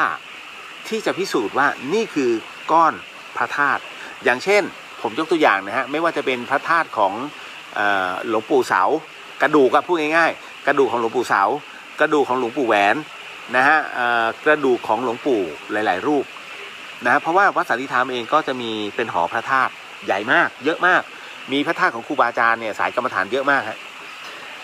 หลวงพี่ต้นเนี่ยนำเอากระดูกของครูบาอาจารย์เนี่ยฮะขอเข้ามาก่อนนะแล้วก็ขออนุญาตท่านเจ้าอาวาสเป็นที่เรียบร้อยนะฮะแล้วก็ท่านก็เป็นเจ้าของบางส่วนที่ได้รับมาท่านเอาไปพิสูจน์ทางหลักวิทยาศาสตร์ปรากฏว่าตัวกราฟเนี่ยมันชี้ออกมาฮะมันชี้ออกมาเลยว่าอันนี้มีแคลเซียมเท่าไหร่อันนี้มีแมงกานีสเท่าไหร่นะฮะแล้วอันนี้มีเป็นคือเอาง่ายๆถ้าแปลเป็นภาษาคือว่ามีส่วนผสมของหินปูนแค่นี้มีส่วนผสมของสารนี้คาดว่าได้เกิดจากน้ำปลาใช้คำว่าน้ำปลานะฮะมีส่วนผสมของธาตุอันนี้นะฮะคล้ายๆกับเม็ดทรายแต่คาดว่าน่าจะเกิดจากการทับถมของเศษอาหารเฮ้ยนะฮะกล้าที่จะพิสูจน์แบบนั้นตำราท่านยังมีอยู่ทุกวันนี้ฮะผมก็แต่ว่าท่านขาย เพราะว่ามันเป็นเรื่องที่ดีฮะท่านขายรู้สึกว่าเล่มละ200 กว่าบาทแต่เล่มเล็กแต่คุณอ่านแล้วได้ประโยชน์มากนะฮะผมบอกให้ท่านเนี่ยท่านโมทนามาให้ผม3 เล่มตอนแล้วก็มาแจกในรายการโพหลงมาหลอนหลายคนก็ได้ตำราอันนี้ไปแล้วฮะท่านก็ดูมันเป็นอะไรที่แปลกมากและพิสูจน์ได้จริงผมก็เลยมีความรู้สึกว่าทำไมจึงไม่เอาพระบรมสารีริกธาตุที่หลายๆคนบอกว่ามันคือของจริงเนี่ยนะฮะเอาไปทำการพิสูจน์บ้างนะผมก็เลยไปปรึกษาอาจารย์คณะธรณีวิทยานะตอนนั้นหลายปีแล้วของมหาวิทยาลัยเชียงใหม่อาจารย์ก็บอกว่าอาจารย์เองก็อยากจะพิสูจน์เหมือนกันว่าพระบรมสารีริกธาตุนั้นมีส่วนประกอบอะไรบ้างเพราะมันจะได้เป็นบรรทัดฐานต่อไปว่าใครที่แอบอ้างพระบรมสารีริกธาตุของพระพุทธเจ้านั้นมีหรือเปล่าส่วนผสมอะไรแบบนี้เป็นต้นขอว่าให้มีของจริงมาถึงอาจารย์ท่านนะฮะก็เลยจนบัดนี้ไม่มี นะฮะแต่คราวนี้คุณผู้ฟังครับถ้าท่านใดมีโอกาสผมใช้คำว่ามีโอกาสนะฮะถ้าท่านใดมีโอกาสให้มาที่วัดสันติธรรมจังหวัดเชียงใหม่นะฮะเพราะว่าที่วัดสันติธรรมนั้นได้รับเรียกว่าพระบรมสารีริกธาตุนะครับถ้าจำไม่ผิดนะคือล่าสุดเมื่อประมาณ2 ปีที่แล้วนะครับจากประเทศศรีลังกาซึ่งมีด้วยกันทั้งหมด9 องค์นะฮะที่ศรีลังกาเนี่ยมีด้วยกัน9 องค์แล้ว9 องค์ของประเทศเขาเนี่ยให้ประเทศไทยมา2 องค์ด้วยกัน1 ใน 2 องค์คือวัดสันติธรรมนะฮะโอ้กว่าจะให้เนี่ยแทบร้องไห้อะ ศรีลังกาแทบร้องไห้เลยแล้วก็พระอาจารย์ศรีนวลเนี่ยเข้าไปในที่ในมหาเจดีย์ซึ่งมหาเจดีย์เขาเนี่ยที่บรรจุองค์พระสารีริกธาตุนะฮะมีประตูด้วยกันถึงมีประตูเข้าไปเนี่ย3 ชั้นเป็นประตูเหล็กแล้วล็อกหมดกว่าจะเข้าไปเนี่ยหลวงพ่อบอกโอ้ยรักษาเนี่ยคือประมาณว่าระเบิดอันที่1ยังมีอันที่2ระเบิดอันที่2ยังมีชั้นที่3อ่ะ หลวงพ่อโอ้ยกว่าจะเข้าไปได้นะฮะแล้วพอไปถึงเนี่ยเขาก็จะยืนเฝ้าแล้วก็ ให้หลวงพ่อท่านเลือก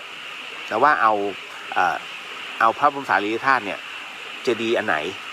ซึ่งเจดีย์ที่หลวงพ่อท่านได้สัมผัสเนี่ยอายุ 2,000 ปีนะฮะ 2,000 ปีท่านไม่กล้าจับท่านก็เลยชี้เอาอันนี้เสร็จปุ๊บก็จะมีเจ้าหน้าที่ของวัดเนี่ยค่อยๆประคองวางใส่กำมะหยี่แล้วก็เดินออกมาแล้วก็เปิดให้หลวงพ่อท่านดูว่ามีองค์พระบรมสารีริกธาตุของพระพุทธเจ้าจริงๆแล้วก็เปิดให้ดูพอมีเสร็จปุ๊บทุกคนสาธุแล้วก็วางปุ๊บแล้วก็มาทำการสมโภช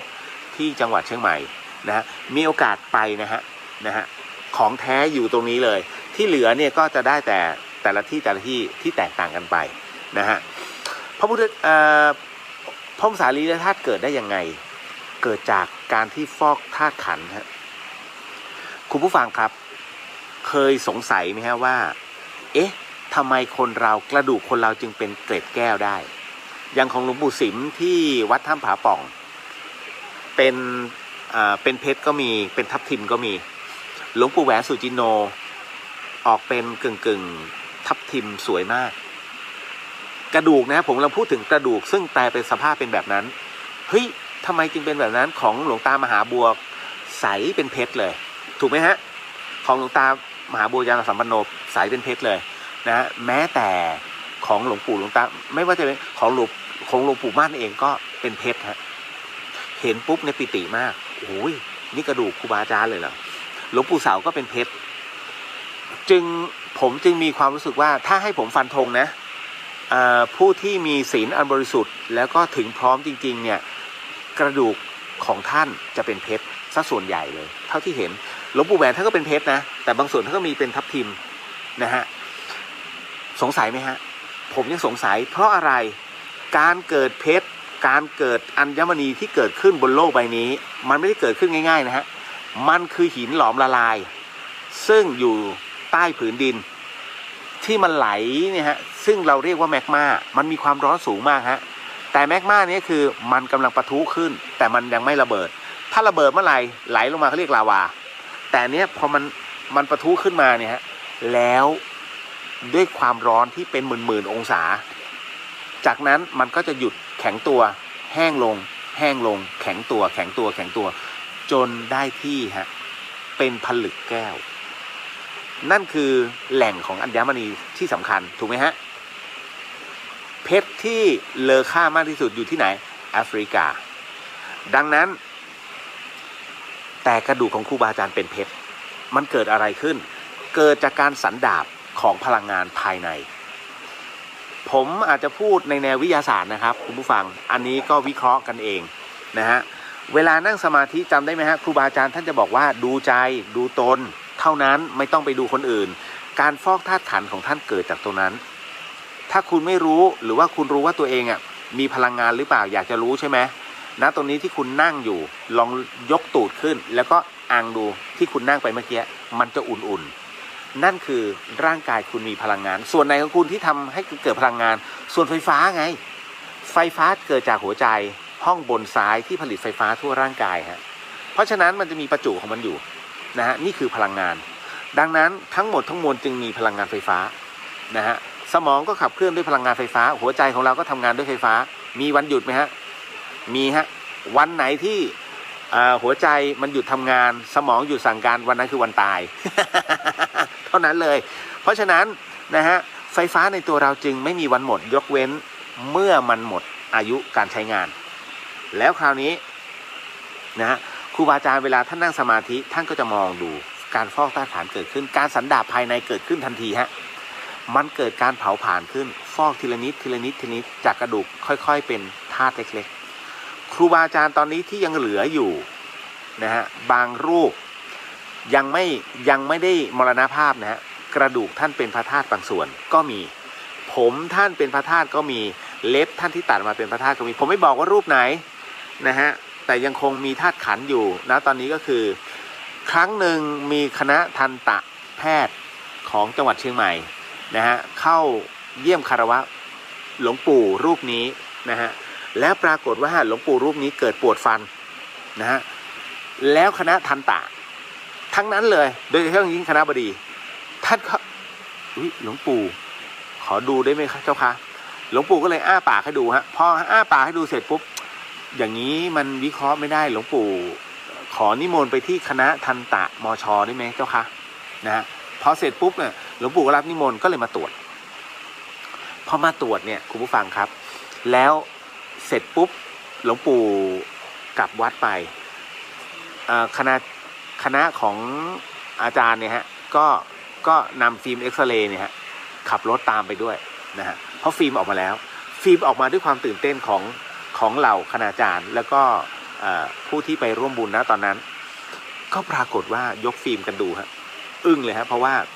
กรามกระดูกกรามส่วนหนึ่งของท่านเป็นแก้วนะฮะแต่ไม่บอกว่าพระรูปไหนยังคงดำรงธาตุขันธ์อยู่จนปัจจุบันนี้ฮะ นะผมบอกแล้วรู้จักพระสุปฏิปันโนเยอะ นะแล้วคราวนี้พอถึงนะตรงนั้นเสร็จปุ๊บเนี่ยก็เลยคณะทันตะก็เลยขอนัด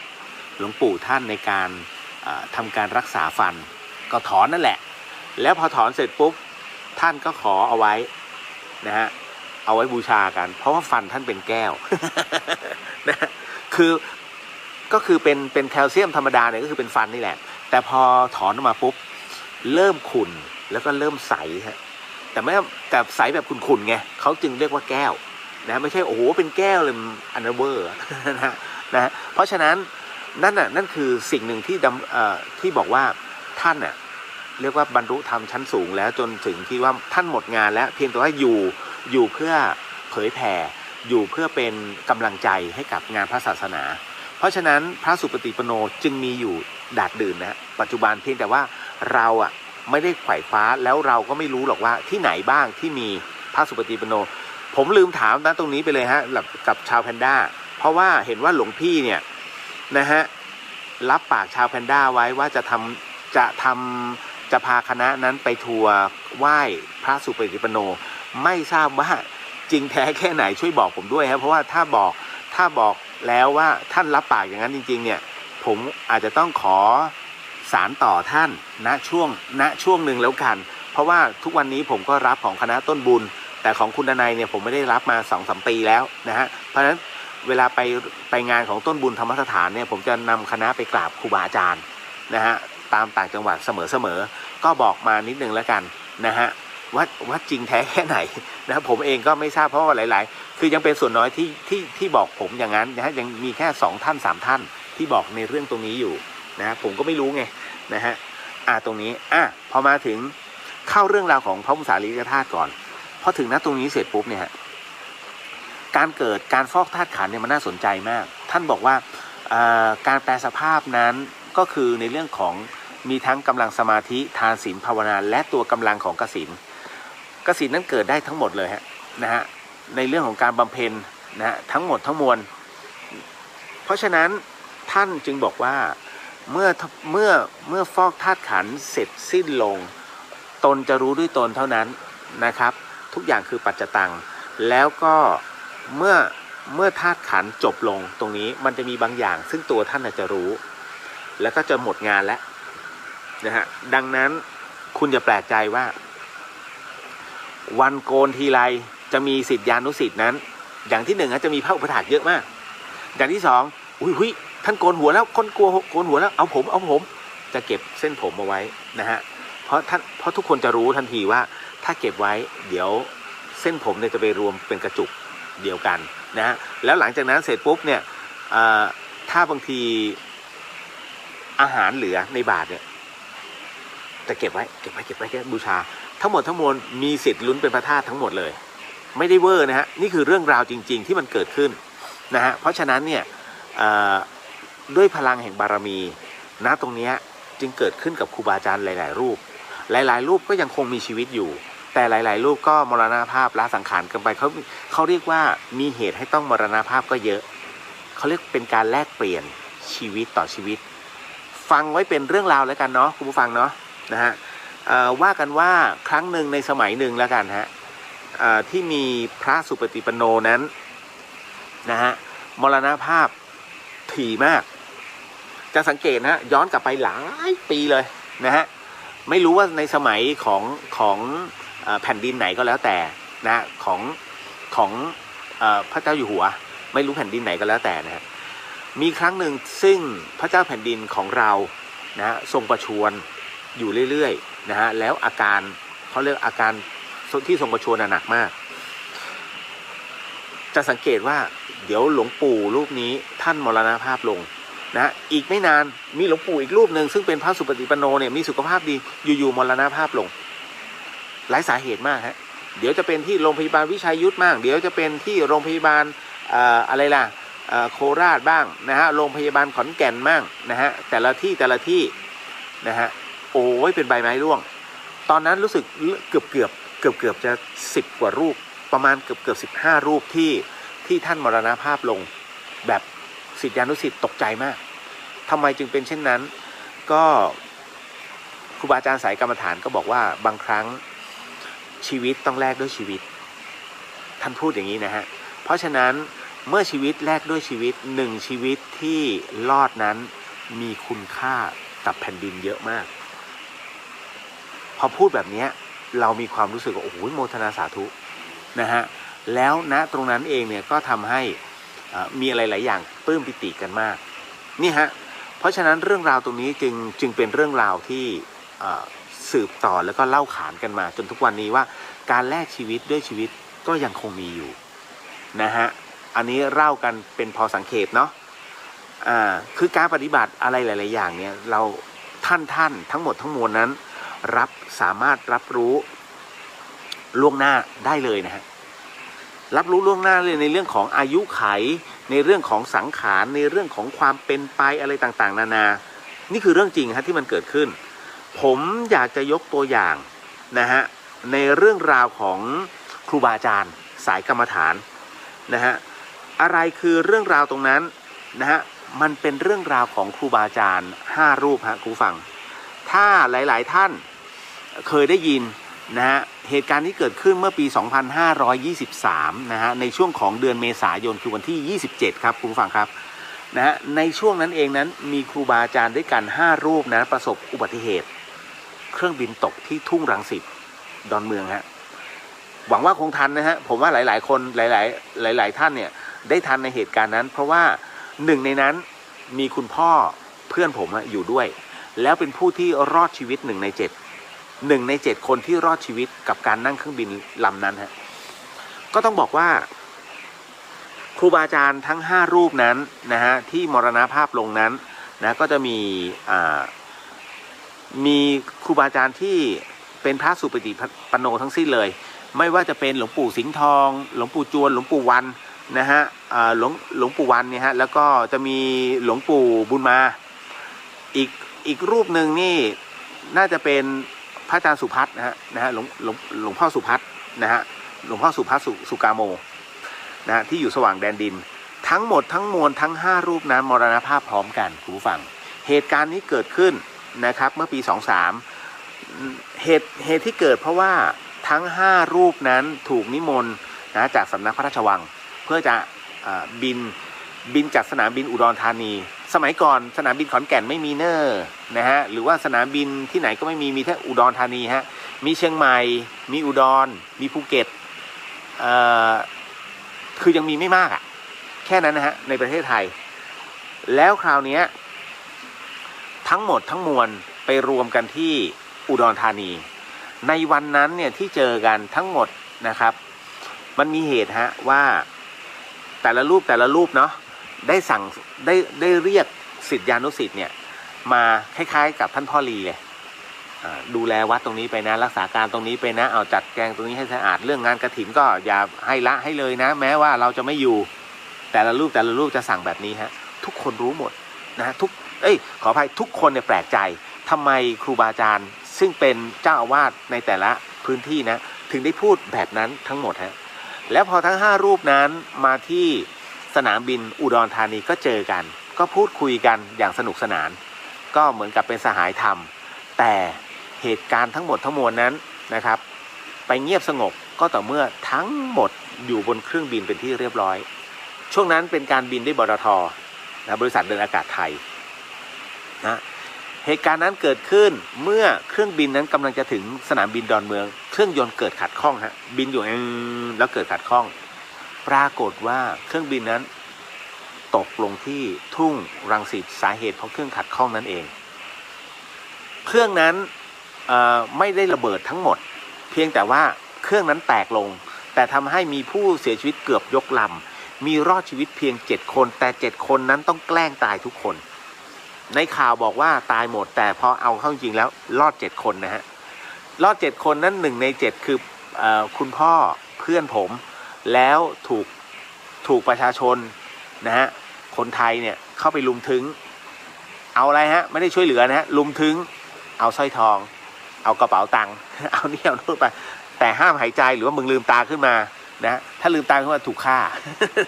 เพราะอย่างน้อยเขาตายกันเหมือนมึงยังไม่ตายนะมึงก็เป็นพยานได้เพราะฉะนั้นนั่นนะฮะแต่คราวนี้คุณผู้ฟังครับ Data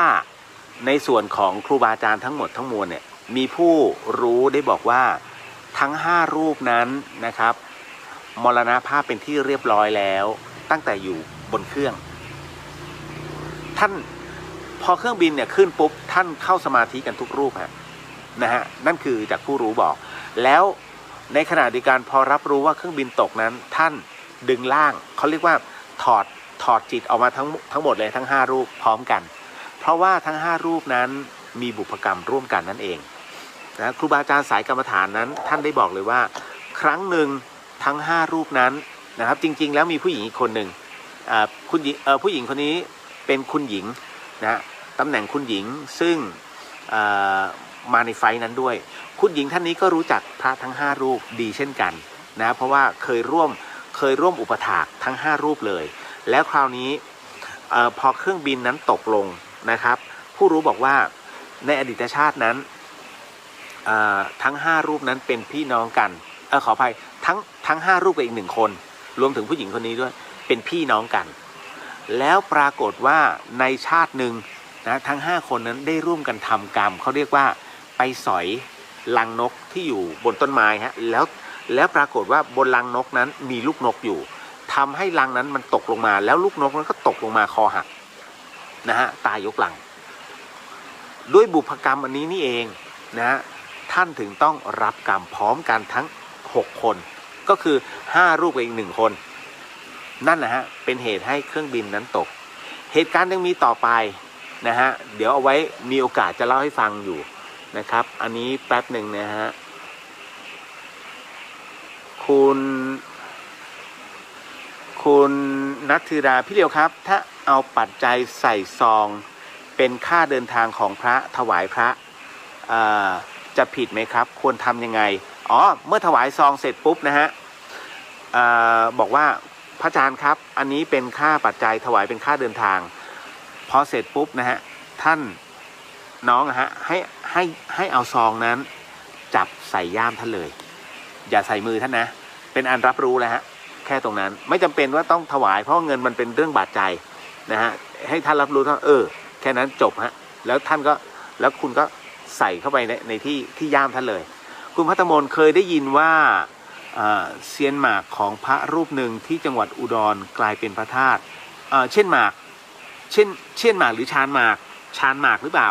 ถ้าเช่นหมากหมายถึงว่าสำรับแต่ถ้าชานหมากคือคายออกมากลายเป็นพระธาตุได้ค่ะมีโอกาสจะไปกราบท่านอยู่ลองดูฮะลองดูนะครับคุณมุนาตรงกับวันเกิดเราพอดีค่ะนะฮะคุณจิตพินานค่ะทันค่ะโอ้โมทนาสาธุนะฮะนะครับเอาละอันนี้คุณจิตนุชาบอกว่าท่านบอกจะพาไปอินเดียแน่ๆแต่กราบพระสุปฏิปันโนท่านอาจจะบอกไว้ไม่ได้ฟังทุกไลฟ์ เลยไม่กล้ายืนยันคุณเลียวสารต่อเลยนะคะอุ้ยตายมันต้องมีพยานฮะผมไปสารต่อมั่วๆไม่ได้ครับ นะคุณชัดพงษ์หลายปีแล้วครับเดี๋ยวนะฮะแป๊บหนึ่งต้องมีที่มาที่ไปคุณเดี๋ยวนะครับแป๊บหนึ่งผมกำลังหาอยู่คุณกนิกาบอกฟังแล้วไม่ง่วงเลยคุยได้สนุกมีธรรมะเริ่มคล้ายพระอาจารย์แล้วค่ะอย่าเชียว นะผมแค่น้องท่านนะคุณจินุชาบอกว่ากำลังจะถามเรื่องพระธาตุศิวลีกับพระอัครสาวกต่างๆเลยค่ะเคยเห็นในงานที่เชิญมาจัดแสดงสาธุมีหลายๆครั้งฮะที่ให้เราพิจารณาอย่างเช่นจักษุธาตุ จักษุแปลว่าตาตาคนผมว่าตาเนี่ยเป็นหินหรือเป็นเนื้อนะฮะเอาง่ายๆสาธุไม่ได้ก้าวล่วงเนอะอันนี้ต้องขออโหสินะครับต่อองค์พระสัมมาสัมพุทธเจ้าผมขออนุญาตยกตัวอย่างผมไปงานล้างป่าช้านะฮะก็ไปเกือบทุกครั้งที่เขาจัดนะที่ศรีราชาแล้วทุกครั้งเมื่อผมเห็นนะฮะโครงกระดูกผมไม่เคยเห็นโครงกระดูกนั้นมีดวงตาอยู่มีแต่กะโหลกแล้วก็เบ้าตาเพราะฉะนั้นถ้าตามหลักวิทยาศาสตร์แล้วจักษุมันคือเนื้อเยื่อคือตานะฮะยังไงก็ตามมันก็ต้องแหลกสลายไปตามกาลเวลาถูกไหมฮะเพราะฉะนั้นเป็นไปไม่ได้เลยที่จักษุธาตุจะเกิดขึ้นอันนี้ให้พิจารณาตามเหตุปัจจัยนะอันนี้ผมบอกไว้ก่อนบางคนบอกโอ้ยนี่นู่นนั่นนะฮะมันมีแหล่งพระมหาสารีริกธาตุในประเทศไทยแห่งหนึ่งซึ่งครูบาอาจารย์หลายๆรูปรับรองแล้วเชื่อมั่นได้ว่านั่นคือแหล่งของพระมหาสารีริกธาตุที่เกิดจากพระบางคนหนักพระบางคนหนักคืออะไรมูลของพระพุทธเจ้าซึ่งมีครั้งหนึ่งที่องค์พระสัมมาสัมพุทธเจ้านั้นท่านท้องเสียถ่ายจนเป็นเลือดก็คือเกือบวาระสุดท้ายขององค์ท่านที่ฉันเนื้อสุกรเข้าไปนะฮะในฉันหน้านะฮะที่นำถวายให้นั่นคือกรรมครั้งสุดท้ายขององค์พระสัมมาสัมพุทธเจ้านะแล้วท่านประชวรไงแล้วบางคนหนักตลอดนะปรากฏว่าบางคนหนักเสร็จปุ๊บพระอินทร์เลยต้องเอามาทิ้งหาที่ทิ้งเขาบอกว่าพอพระอินทร์มาหาที่ทิ้งตรงนี้อยู่ที่แห่งหนึ่งที่จังหวัดเชียงรายของเราแล้วปรากฏว่าครูบาอาจารย์สายกรรมฐานทุกรูปทุกนามต่างกรรมต่างวาระชี้ชัดเลยว่าตรงนี้คือพระบรมสารีริกธาตุซึ่งผมเองเนี่ย50-50แต่ได้มีโอกาสได้ไปสัมผัสแล้วก็นำเอามาคัดเป็นสมาธิเลยอันนี้เม็ดพระธาตุอันนี้เม็ดพระบรมสารีริกธาตุโอ้สันฐานแต่มันทำให้ปิติมันคือครั้งแรกที่เกิดขึ้นในชีวิตผมแล้วได้สัมผัสจริงๆเป็นพระบรมสารีริกธาตุเรียกว่ารูปพรรณเป็นเม็ดพันธุ์ผักกาดฮะไม่บอกว่าที่ไหนเดี๋ยววัดท่านเดือดร้อน นะฮะเอาละต่อมานะครับคุณจินุชาบอกว่าพระบรมสารีริกธาตุจะเลือกเสด็จประดิษฐานที่ไหนเองไหมคะมีครับมีฮะซึ่งอย่างที่ผมบอกที่เชียงใหม่ก็มีหลายที่ชาวบ้านเขาเห็นกันนะฮะเช่นนั้นถ้าไม่เจริญสมาธิกระดูกไม่สามารถถูกฟอกเป็นพระธาตุได้ใช่ไหมฮะ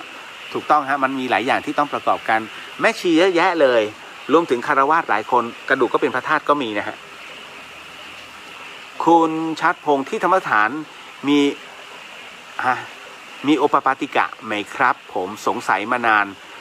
ครับ2 คนตอนทำพิธีโอโหสิกรรมโอปปาติกะหมายถึงว่าผุดกำเนิดเกิดขึ้นนะฮะโอปปาติกะนั้นถ้าในรูปแบบของการเป็นทวยเทพเทวดามีฮะนะครับก็มีถ่ายภาพติดอยู่แล้วก็มีพี่หลายๆท่านก็เคยถ่ายรูปแล้วก็ติดอยู่มีทั้งโอปปาติกะมีทั้งสัมภเวสีด้วยก็พูดกันตรงๆเพราะทุกที่เนี่ยมีปาล์มเนี่ยผมยังไม่ได้ตอบคำถามน้องเขาเลยนะฮะจะหมดเวลาอยู่แล้วตี 1แล้วด้วยนะขออนุญาตแล้วกันเดี๋ยวแป๊บหนึ่งท่านบอกจะพาไปอินเดียอันนี้ไปแล้วนะฮะคุยมาหลายปีแล้วครับอ๋อโอเคโมทนาสาธุนะฮะเกมมี่สบายดีไหมครับพี่เกมมี่บอกว่ายังอยู่วัดไฟหินอยู่ไหมครับอยู่ครับผมนะฮะคุณกรุงพระอาจารย์บอกวัดถ้ำปลาค่ะวัดถ้ำปลาไม่แน่ใจหนูพิมพ์ถูกไหมคะถูกค่ะ มาเฉลยซะแล้วนะฮะคุณวิดาบอกว่าสวัสดีค่ะตามมาจากกลุ่มแพนด้าตามมาก็จบแล้วฮะตี 1 3 นาทีหมดเวลาแล้วเอาไว้เดี๋ยวต่อวันพรุ่งนี้เนาะ สาธุนะฮะสิ่งหนึ่งสิ่งใดที่ผิดพลาดทั้งไปขออโหสิกรรมนะที่นี้ไม่ได้ตั้งใจหรือมีเจตนาก็ขอมอบอานิสงส์ผลบุญในค่ำคืนนี้ให้กับผู้ฟังทุกท่านนะครับที่ฟังผ่าน FM 104.50 เมกะเฮิรตซ์จังหวัดเชียงใหม่แล้วก็จังหวัดใกล้เคียงรวมถึงผู้ที่ฟังผ่านสื่อโซเชียลไม่ว่าจะเป็นช่อง YouTube หรือว่าช่อง Facebook ของทางวัดฝายหินรวมถึงช่องพุทธิสิทธิ์รัตนสมบูรณ์นะฮะแล้วก็ช่องเดียวเดอะเฮียนทาง Facebook ก็ขอมอบอานิสงส์ในค่ำคืนนี้ให้กับคุณผู้ฟังทุกนามด้วยฮะ สิทธิกิจจังสิทธิกัมมังสิทธิธัมโมชโยนิจังก็ขอพละปัจจัยทั้งหมดทั้งมวลให้กับผู้ฟังทุกทั่วหน้าด้วยการเทินสาธุสาธุสาธุพบกันใหม่วันพรุ่งนี้นะฮะสำหรับวันนี้ราตรีสวัสดิ์นะครับบ๊ายบาย